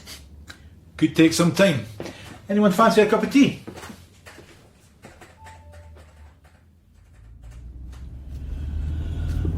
What did you think? Seems genuine enough. Maybe you're just a sucker for a pretty face. Please. What about the computer? Nothing much. I'll be able to do a bit more once I've got it back at the station. You going tonight? Aye, I'm going.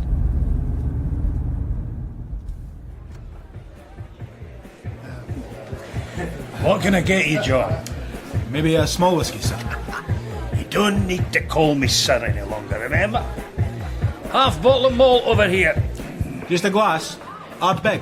A bloody double, mind. Been enjoying a drink yourself, have you? A few old pals came to see me off. Retiring Detective Chief Superintendent George Farmer Watson nods amiably to a nearby table, tucked beneath a huge banner. From under arrest to a well-deserved rest. Police humour at its finest. Is there anyone left minding the shops? If the bad guys knew about this, they'd have a field day. It's a good turnout. Wonder if I'll get as many when I go. Oh, the more. The top brass will all be there just to make sure they're not dreaming. Double art big. Thanks. Good health to you, sir. And you, John. And you. So, will you miss it, you think? Here's a story I don't often tell. My first week on the force, front desk, graveyard shift. This young lad, not even in his teens, comes in. I've broke my wee sister, he says. See him now, the way he looked.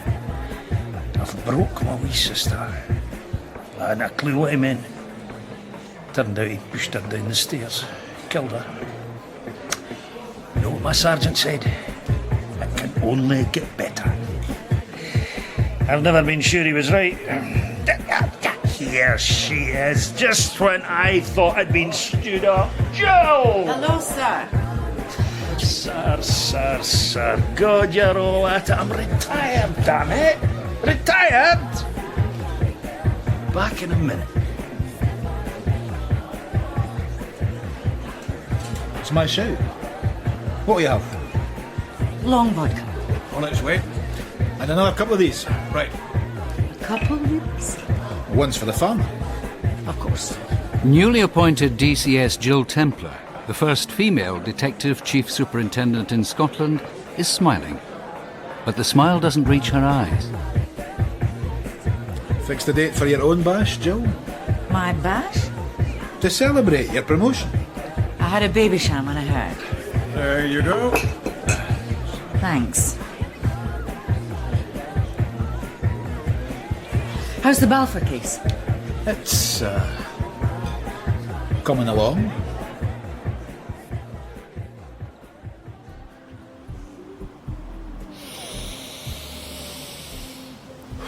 How's it going in there? Hello. Better late than never, is it? Oh, you tell me. They're having fun. You off home then? Aye, I suppose I am. Well, I'll see you tomorrow. I dare say you will. Night. Night. Take care, yeah? Never doubt it. Eh? Never doubt it.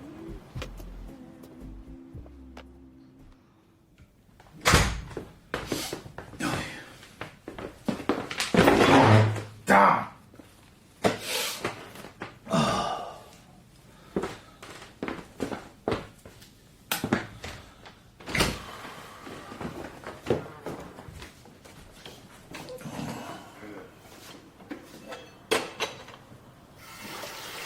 Rebus wonders about the boy.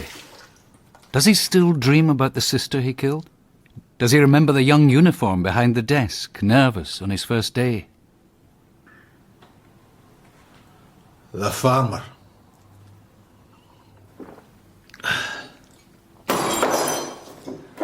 Oh, damn. What the hell's going on? What? Who are you? I'm calling the police. I'm the police. Hang on.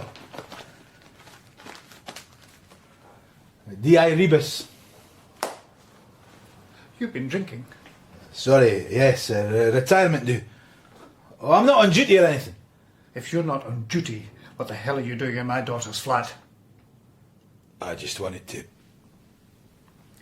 Well, I suppose... Will you leave, please? Of course.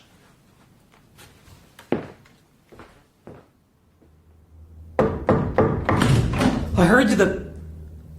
Oh. What do you want? Do you know what time it is? No, I don't. Can I come in?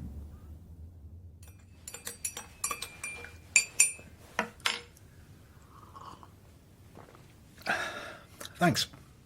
Everything about David Costello's flat is small. The living room, the kitchen, the windows. This is the old town. Costello hasn't been asleep. In an off-licence bag on the floor can be seen a newly bought half-bottle of Bell's, with the top missing and no more than a couple of measures gone. Not a drinker, then, thinks Rebus. Well, what are you doing here? It's on my way home. They didn't make a mess then, the search party. Could have been worse. It's a bit obvious, isn't it? What is? Flip and me. We have a row, I storm out, she disappears. I suppose I have to be a suspect. David, right now you're the only suspect. Are you supposed to tell me that? You really think something's happened to her? What do you think? I've done nothing but rack my brain since this all started.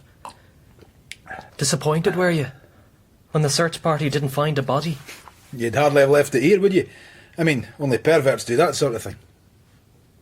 Sorry. Sorry, do you mind? Actually, I'll take one from you if that's all right. Be my guest.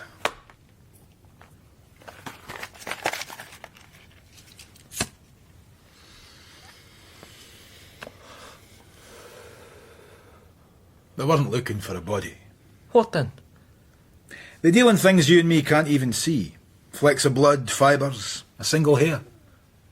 Juries eat that sort of thing up. The old idea of policing, it's gone out the window. Why did you come here tonight? You're not on duty, are you? You know what they used to think? They thought murder victims kept an imprint of their killer on their eyeballs. Last thing they ever saw. Some killers, they gouged the eyes out after death, just to be on the safe side. But we're not so naive these days, are we? You can't know someone, really get the measure of them just from eye contact, can you? Is that what you believe, Mr. Costello? It's not what I believe that matters, is it? Take a good, long look, Detective Inspector, because the exhibit's about to close. Thanks for the coffee. And the chat. Right, I'll be away now. Just a moment. What? You forgot your cigarettes. I think your need's probably greater than mine. Here. Oh no, just a sec. David Costello takes his handkerchief and meticulously wipes over the cigarette packet. He holds it out, being careful not to touch it again. Can't be too careful, can you? Evidence can turn up in the strangest places. He really did that? I've never seen anything like it before. He thought you were going to set him up. Maybe that's just what he wanted me to think. I couldn't tell. For God's sake, why did you go there, John? I thought I'd make sure he was all right. The caring copper. So why did Mr. Costello feel it necessary to mention your visit to his solicitor? I didn't know about that. First thing this morning. The brief's talking about harassment. We might have to pull the surveillance. OK, tell me this. Why the hell did you go to Philippa Balfour's flat?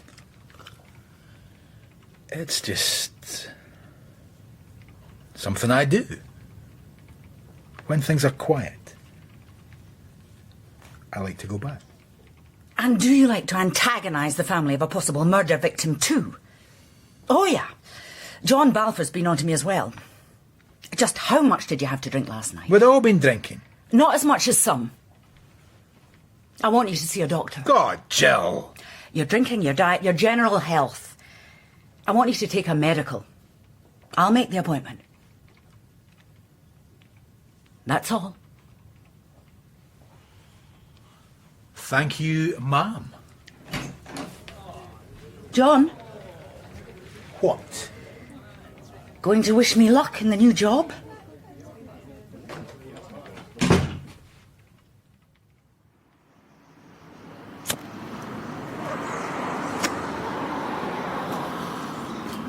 here you are. Hiding. Licking my wounds. Like that was it. How are you feeling this morning? Don't you start to. You got that computer here yet? Yeah, it's supposed to be on its way. Could mean anything. You fancy a bit of door-to-door, do you?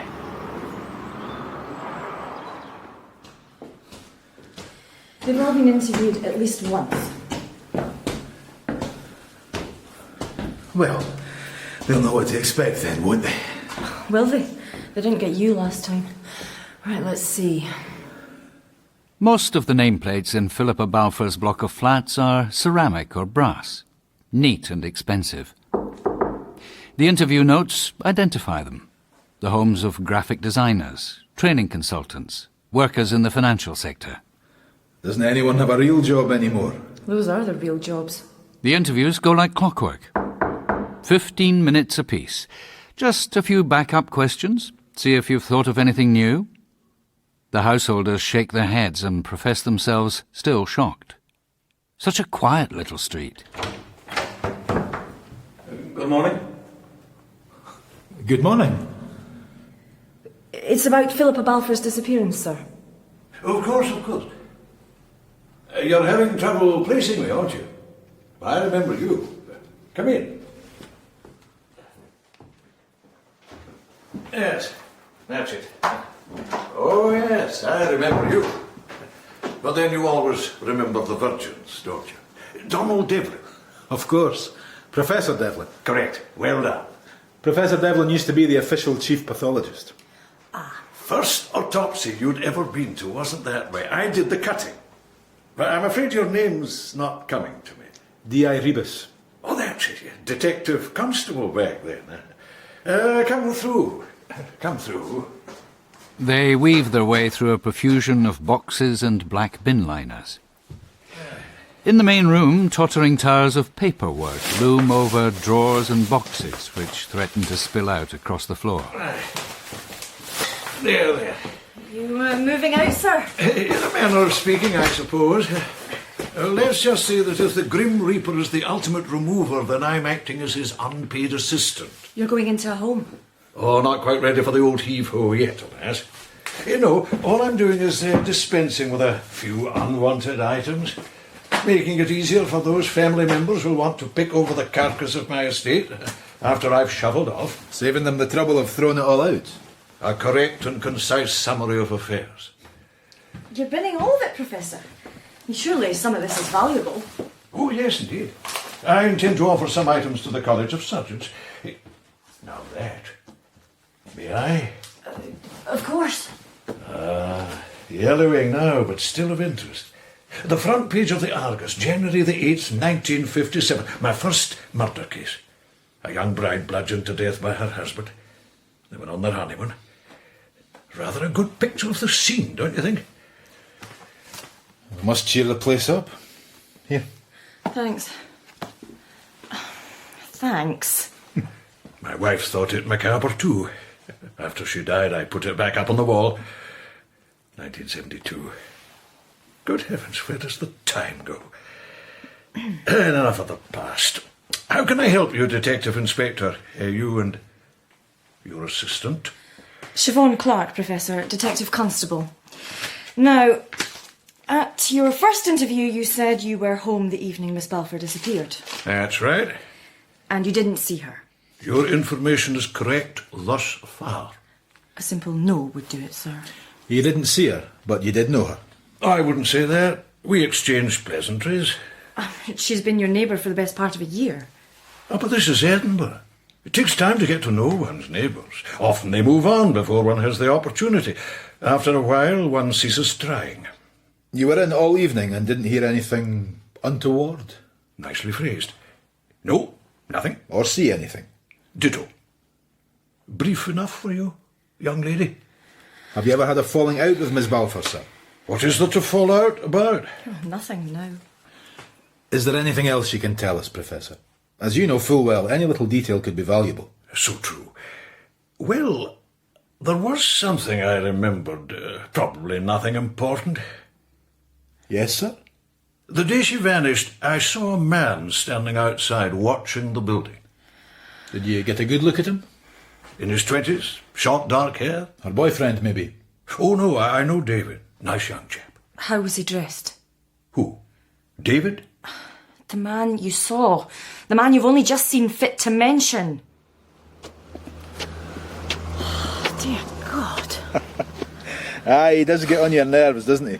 He's always been the same. Yeah, well, I believe you. Never uses 6 words where a dozen will do. It was hell taking notes at his autopsies. That's a bit different from withholding vital evidence. But he didn't withhold it, did he? Thanks to you. Thanks to me. Of course. He only mentioned it to annoy you. Well done. Oh, let's get back. I want to see if that computer's turned up.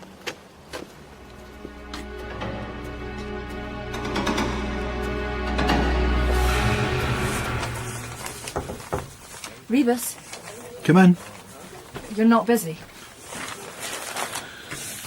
Background on the Balfour family. Both parents loaded and Philippa the only child. Balfour's bank's reckoned to be worth at least 130 million. A lot of good reasons for a kidnap and ransom job. Well, if that's what it is, they're taking their time with the demand. Aye, they have that. What have you got?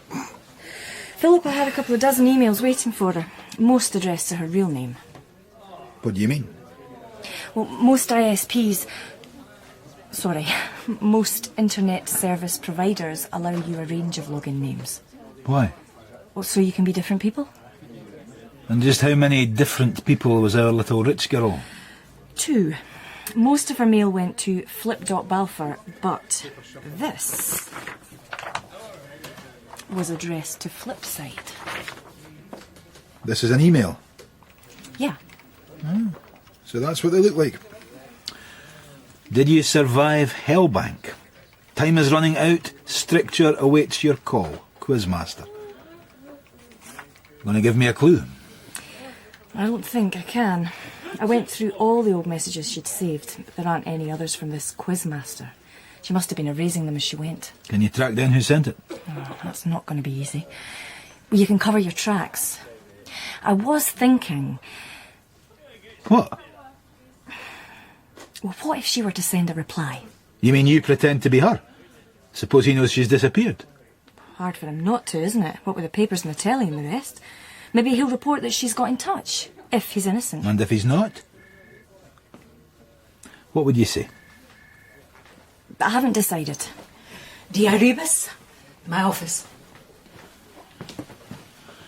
Yes, ma'am. A place called Falls. Do you know it? No. Me neither. It's in East Lothian. I want you to go and take a look. Why? Something's been found there. A doll. You're having me on. Oh, I see. Is this my punishment? For what? For my midnight visit to our chief suspect. I'm not that petty. Just go there. And look at a doll. The doll was in a coffin. About 8 inches long, plain dark wood, nailed shut. It's just some kid's prank. A female doll in a coffin in Falls. John, it's the village where the Balfours live.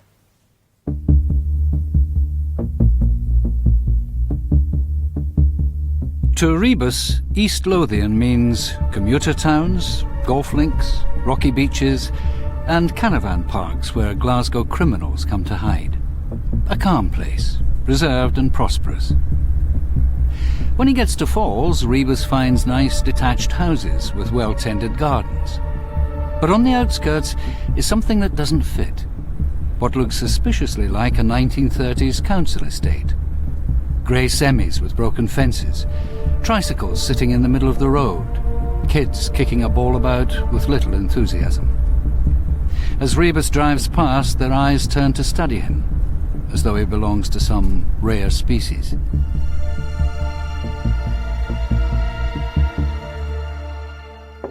Well, there it is. Crude little thing, don't you think? Crude? The workmanship. The coffin's quite well made.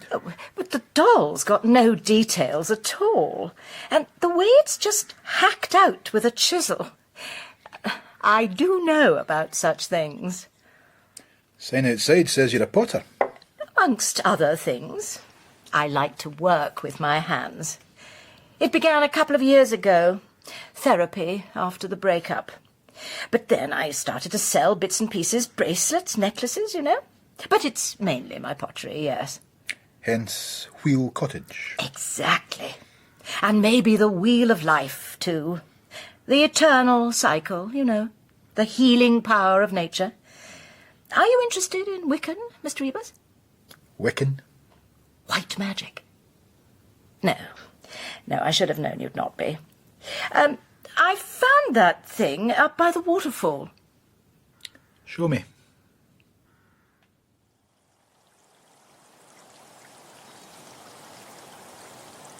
Not exactly Niagara, is it? It still brings the tourists, Mr. Rebus. It's a nice enough spot. Fortunately, the council estate's just out of sight. What's a council estate doing out here, anyway?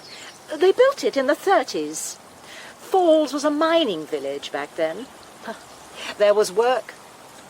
Where exactly was the coffin? Oh, just over there, on the rocks. Has to be connected, doesn't it, with what's happened to the Balfour girl? We don't know that anything has happened to her. Where do they live, the family? About half a mile from here. Back up the lane we came on and then off to the left. Juniper's, the house is called. Look for the gates. Gates? Oh, yes. It's all very lord of the manor. So, you found the coffin there. Is the local carpenter? No, there isn't. I don't know anyone local who'd do something like this. In my experience, every village has its resident oddball. And just what do you mean by that? Hello? Oh, hello, Steve. Friend of yours? Oh, not really a friend. Steve Holly, he's a reporter. You told the press about this? Well, he was here before, just after the girl disappeared. Well, he said if anything else happened... That wasn't the cleverest move, Miss Dodds. At least he didn't accuse me of being a crank, Inspector. Give him time. Hello again, Bev. Who's your friend? I told him if it turns out to be important evidence, we'd want it kept quiet. Will he cooperate, do you think? I think he's going to be trouble. What's been happening here? I got Philippa's computer hooked up to the phone line and I sent a reply to that email from Quizmaster. Problem, need to talk to you, flip side. What happened? Come and have a look.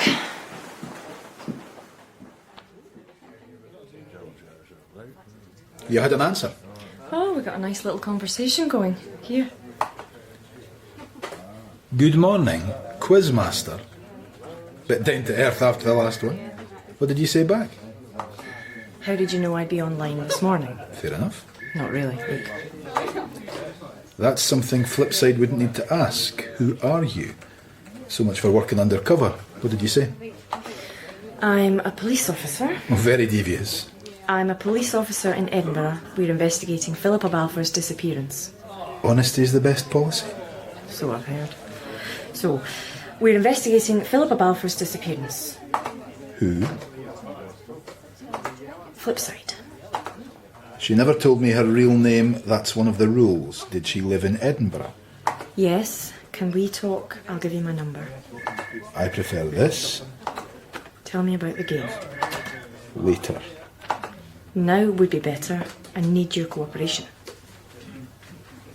Well, is that it? No. He sent one last reply. Learn patience. Bastard. That's what I said, except I wasn't quite so polite. What will you do now? See what I can find out about computer games. You?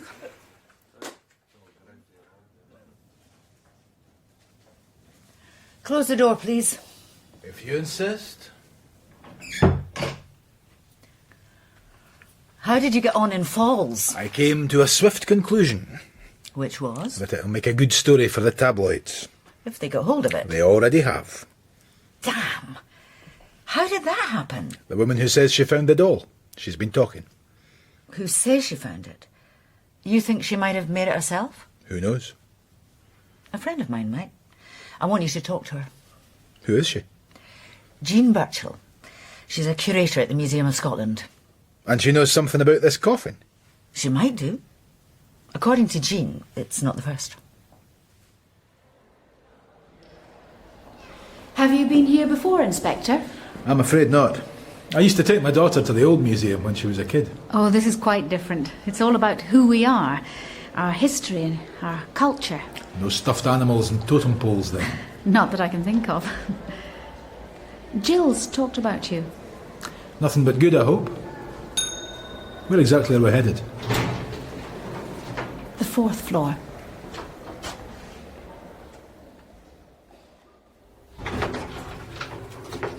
This is the section on beliefs, witchcraft, grave robbers and burials. This way. The narrow corridor is filled with images of death. Rebus walks past a black coach waiting to take its next cargo to some Victorian graveyard. Nearby stands a large iron coffin. Rebus cannot help reaching out and touching it. It's a mort safe. You lock the ordinary coffin into the mort safe for the first 6 months to deter the resurrectionists. Right. Body snatchers. Digging up corpses and selling them to the university for the students to cut up. Burke and Hare. Burke and Hare didn't dig anything up. They killed people themselves. That's the whole point of their story. Oh. Right. This is what I want to show you. The furthest glass case in the shadowy corridor contains a photograph. The rocky hillside of the extinct volcano in the heart of Edinburgh known as Arthur's Seat. It also contains 8 miniature wooden coffins, 5 or 6 inches long, well made of dark polished wood. Their lids laid beside them are neatly studded with nails, and inside each coffin there lies a small, carved human figure. What the hell are these? The Arthur's Seat coffins.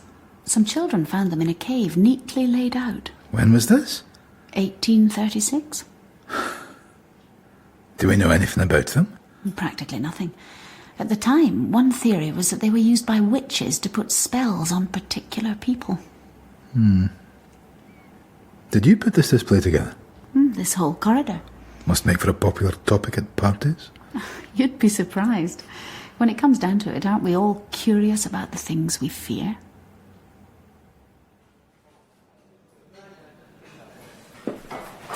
There. Thanks.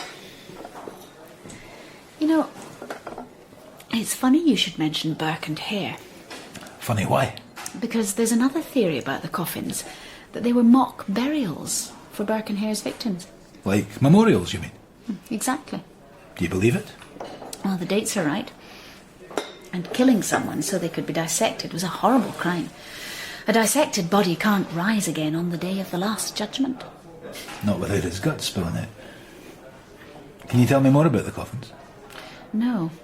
That's why they interest me so much. Well, because they're a mystery. Exactly. It's frustrating. I keep trying to come up with some new explanation. That's like me with a case. Nips my head. Maybe we've more in common than I thought. Maybe we have. There's something else. What? There have been other coffins. In other places.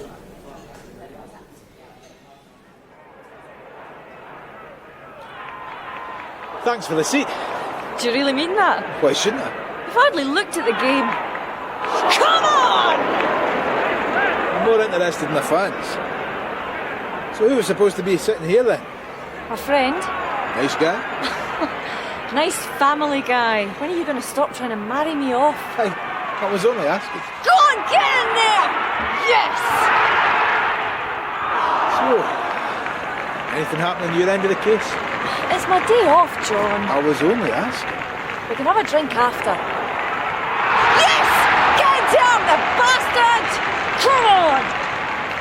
Aye. Well, let's do that.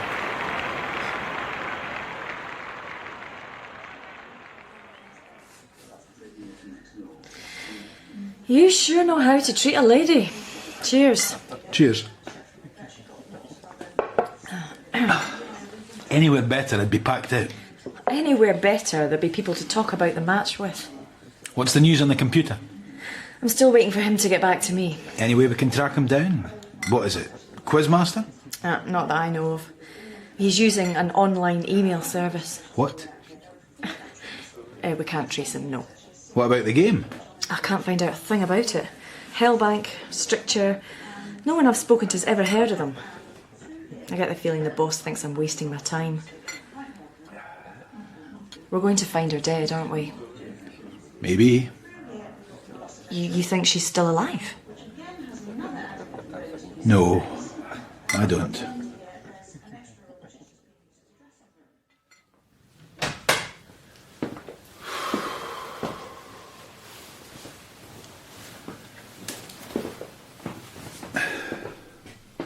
Rebus looks around his flat and thinks again about getting out of Edinburgh.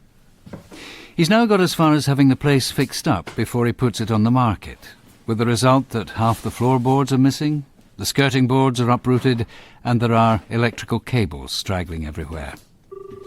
His next few evenings seem set to be spent stumbling over wires and stacked up floorboards in the dark. Hello? Miss Birchall, it's John Rebus. I'm sorry to call you again so soon. That's all right. Is something the matter? No, it's just... Well, it was all very mysterious, what you said about there being other coffins. It wasn't meant to be. I said I'd send you the information, didn't I? Yes, yes, you did. Look, I'm sorry for... Perhaps we shouldn't put such sensitive information in the post. Is that what you were thinking? Well, that is a point, aye. It's a bit late to meet again tonight. I wonder about tomorrow. Lunch, maybe? Where? Where? Well, there's, Well, let me try. I'm guessing that you like a fry-up. Am I so transparent? Quite the opposite. You're a flesh and blood Scottish male. I, on the other hand, like something simple, fresh and wholesome. Well, the word incompatible springs to mind. Well, maybe not. We'll go to Phoenix. It's perfect. Great. 12:30? I'll look forward to it. Good night, Inspector. I hope you're not going to call me Inspector all the way through the meal. See you tomorrow, John.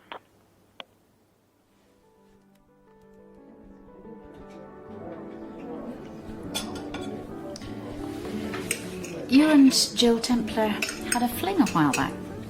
She told you that? No, I guessed it. From the way she talks about you. Was it a long time ago? Prehistoric. What about you? Well, I hope I'm not prehistoric. No. I meant, tell me something about yourself. How do you know Jill? We were at school together. Best mates. You ever been married? For a while, yeah. He died young. I'm sorry. Drank himself to death. You said something about a daughter. Samantha, she's in her 20s now. You don't know exactly how old? No, it's not that. I was going to say that she's disabled, in a wheelchair. Then I thought it's probably not something you'd want to know. But it's important to you, isn't it? Otherwise it wouldn't have been the first thing you thought of. True. Is it permanent? No, thank God. She's on the mend. Oh, that's good. Aye. Aye, it is. How's the food? Food's fine.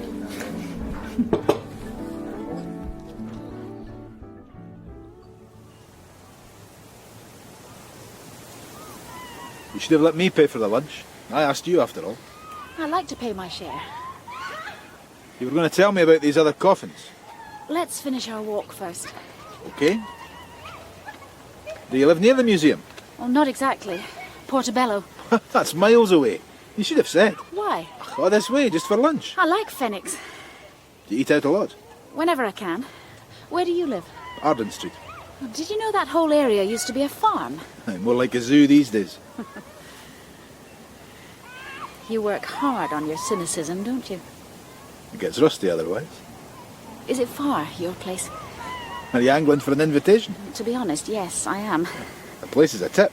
I'd be disappointed if it were anything else. Thanks. But frankly... What? My bladder will settle for whatever's available.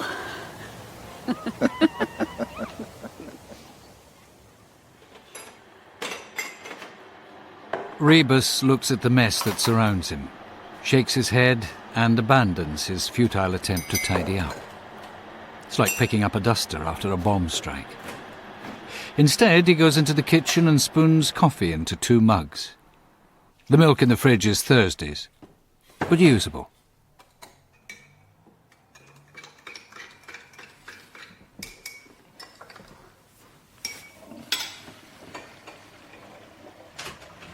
Well, at least you've still got all the floor down in the bathroom. It's about the only place. What's all this work in aid of, anyway? I'm putting it on the market. Oh. Any particular reason? Not really. Hey, I made some coffee. Do you take sugar? I don't even take milk. Oh, God, sorry. Hey, I'll get you fresh. This'll be fine. Some detective you are. You watched me drink 2 cups in the restaurant. Right. Now that we know each other better... Is this the other coffins? I'd always thought that the Arthur's Seat ones were unique, but a few years back someone sent in a cutting from her local paper. Here. Thanks. That got me interested and I started hunting around. This lot is what I found.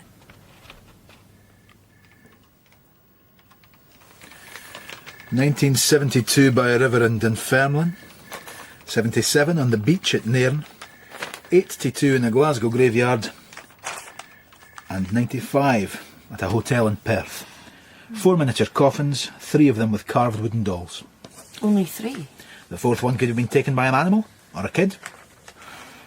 This the only picture? The Glasgow one, aye. You said the Falls one was quite well made. I mean, this is crude. And the figure's just like a wooden peg. What do you think?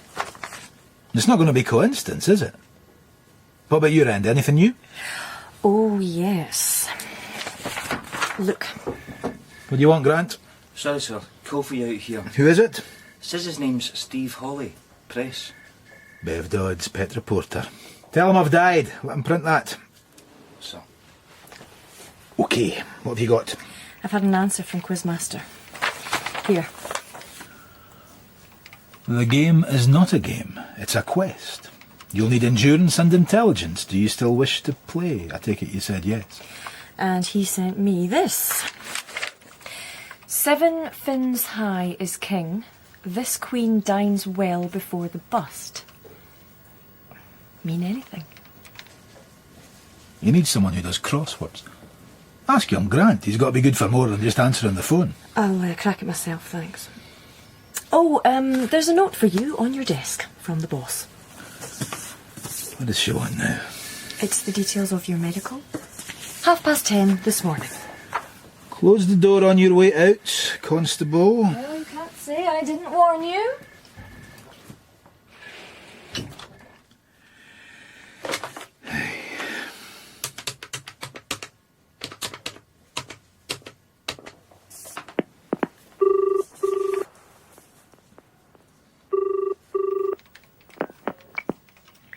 Hunting Tower Hotel, good morning. Ah, good morning. I am Detective Inspector John Rebus in Edinburgh. I want to speak to someone who was working at the hotel in 1995. Oh, what's their name? No, I mean anyone will do. Oh, well, I've been here since 93. Then you might remember the little coffin that was found. Oh, well, vaguely, yes. Only I've got a newspaper cutting from the time. Uh-huh. It says the hotel might be in danger of getting a reputation. Oh, yes, I remember that. And why would that have been? Had something else happened? It was that woman, the American tourist. Which American tourist? Oh, the one who disappeared.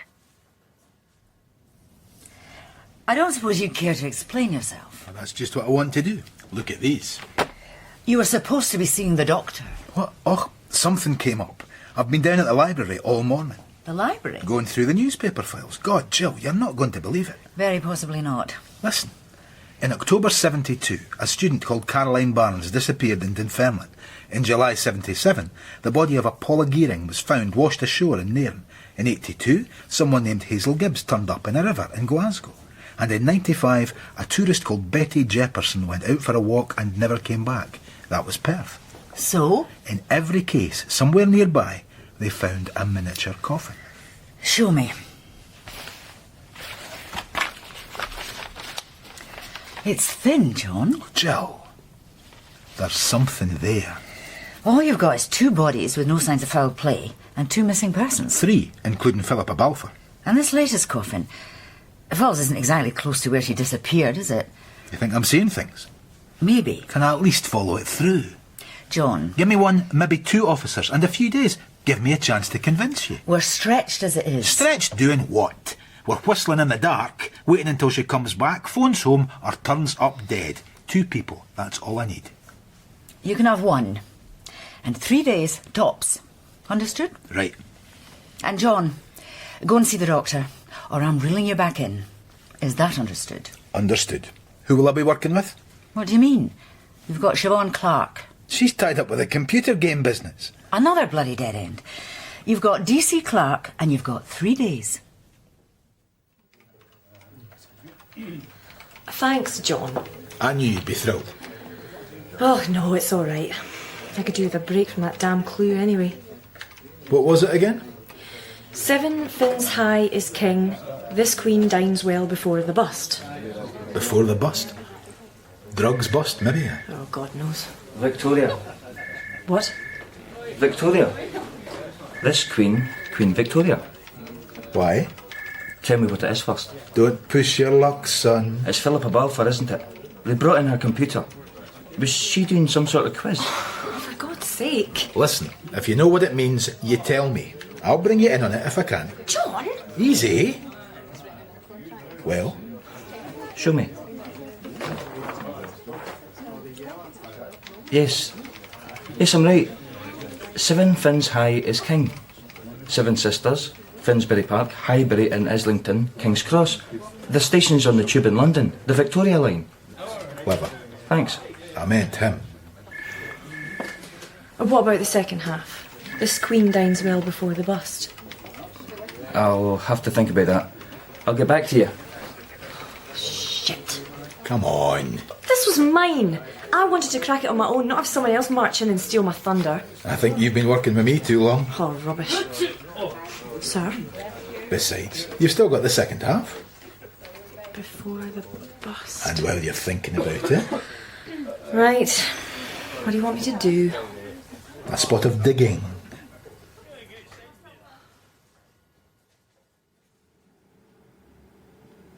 My dear Detective Inspector, an unexpected pleasure. Come in. Thanks. Is there some further assistance I can render? No, wait. My, what's the term? Photo fit. Ghastly one. My reconstructed portrait of the man I saw loitering on the street. Has someone recognised him? No, I'm afraid not. That's not why I'm here. Oh. Then let us repair to more comfortable surroundings. Come through. Thanks. Now here, let me... That's better. Now, Detective Inspector. I need an expert opinion on a couple of old autopsy reports. Is this official or private? Oh, it's official. Then surely Sandy Gates is your man. Official business, official pathologist. I asked him. He rushed off his feet, he says. And he suggested me. Well, my dear chap, I'd be delighted. Retired I may be, but I don't suppose the theory and practice have changed. Actually, the most recent case is 1982. A year in which I was still wielding the scalpel. Splendid, Detective Inspector. Honoured to be of service. You asked Devlin? I wanted someone with a bit more official clout, but he'll do. It'll take 10 times longer than anyone else would. It's just the way he talks. He was good at the job. Any progress here? Well, I got on to Glasgow, Perth and Dunfermline. They're sending over the paperwork. What about Nairn? They're getting back to me. Do you have any idea how hard it is persuading folk to dig out 30-year-old case files? I can imagine. Yeah, well, I don't need to imagine. I know. You don't ask for bloody much, do you? What about the post-mortem reports? Yeah, next on my list. We need to get the 4 coffins from these cases, see what they're like. Okay. No, I'll handle it. Look, give Nairn a kick, then call it a night. Right. You fancy a drink after? Not tonight, thanks. No. No. I'm going to be busy.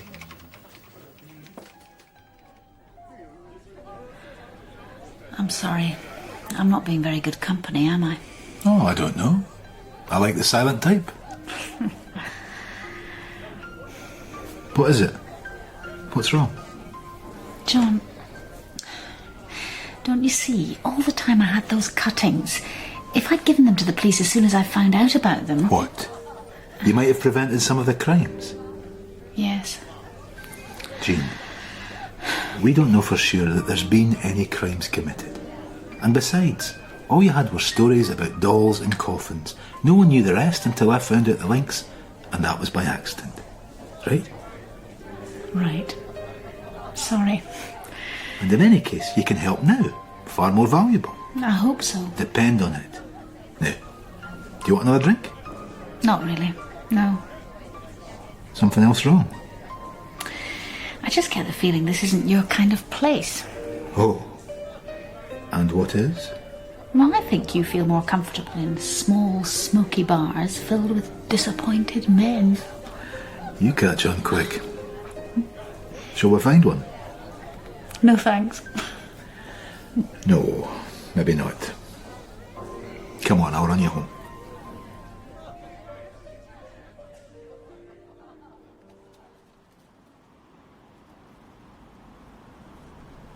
The walk to Rebus's Saab takes them to North Bridge. The night is clear and there's a cold wind blowing, but Jean stops to look at the view. The Scott Monument, the castle and Ramsay Gardens. Such a beautiful city. Everywhere you look, there's some story, some little bit of history. I suppose you don't see it that way. Not for a long time. No. Good morning. My, don't you look fetching? Oh, don't. I can imagine. I made you some coffee. Thanks. Oh. Where did I put it? Here. I tidied up a touch too. There were clothes everywhere for some unaccountable reason. Very mysterious. Rebus, and this had better be good. What? Where? How long? Right. Thanks. What is it, John? What's happened? They've found a body up on Arthur's Seat. Philippa Balfour's dead.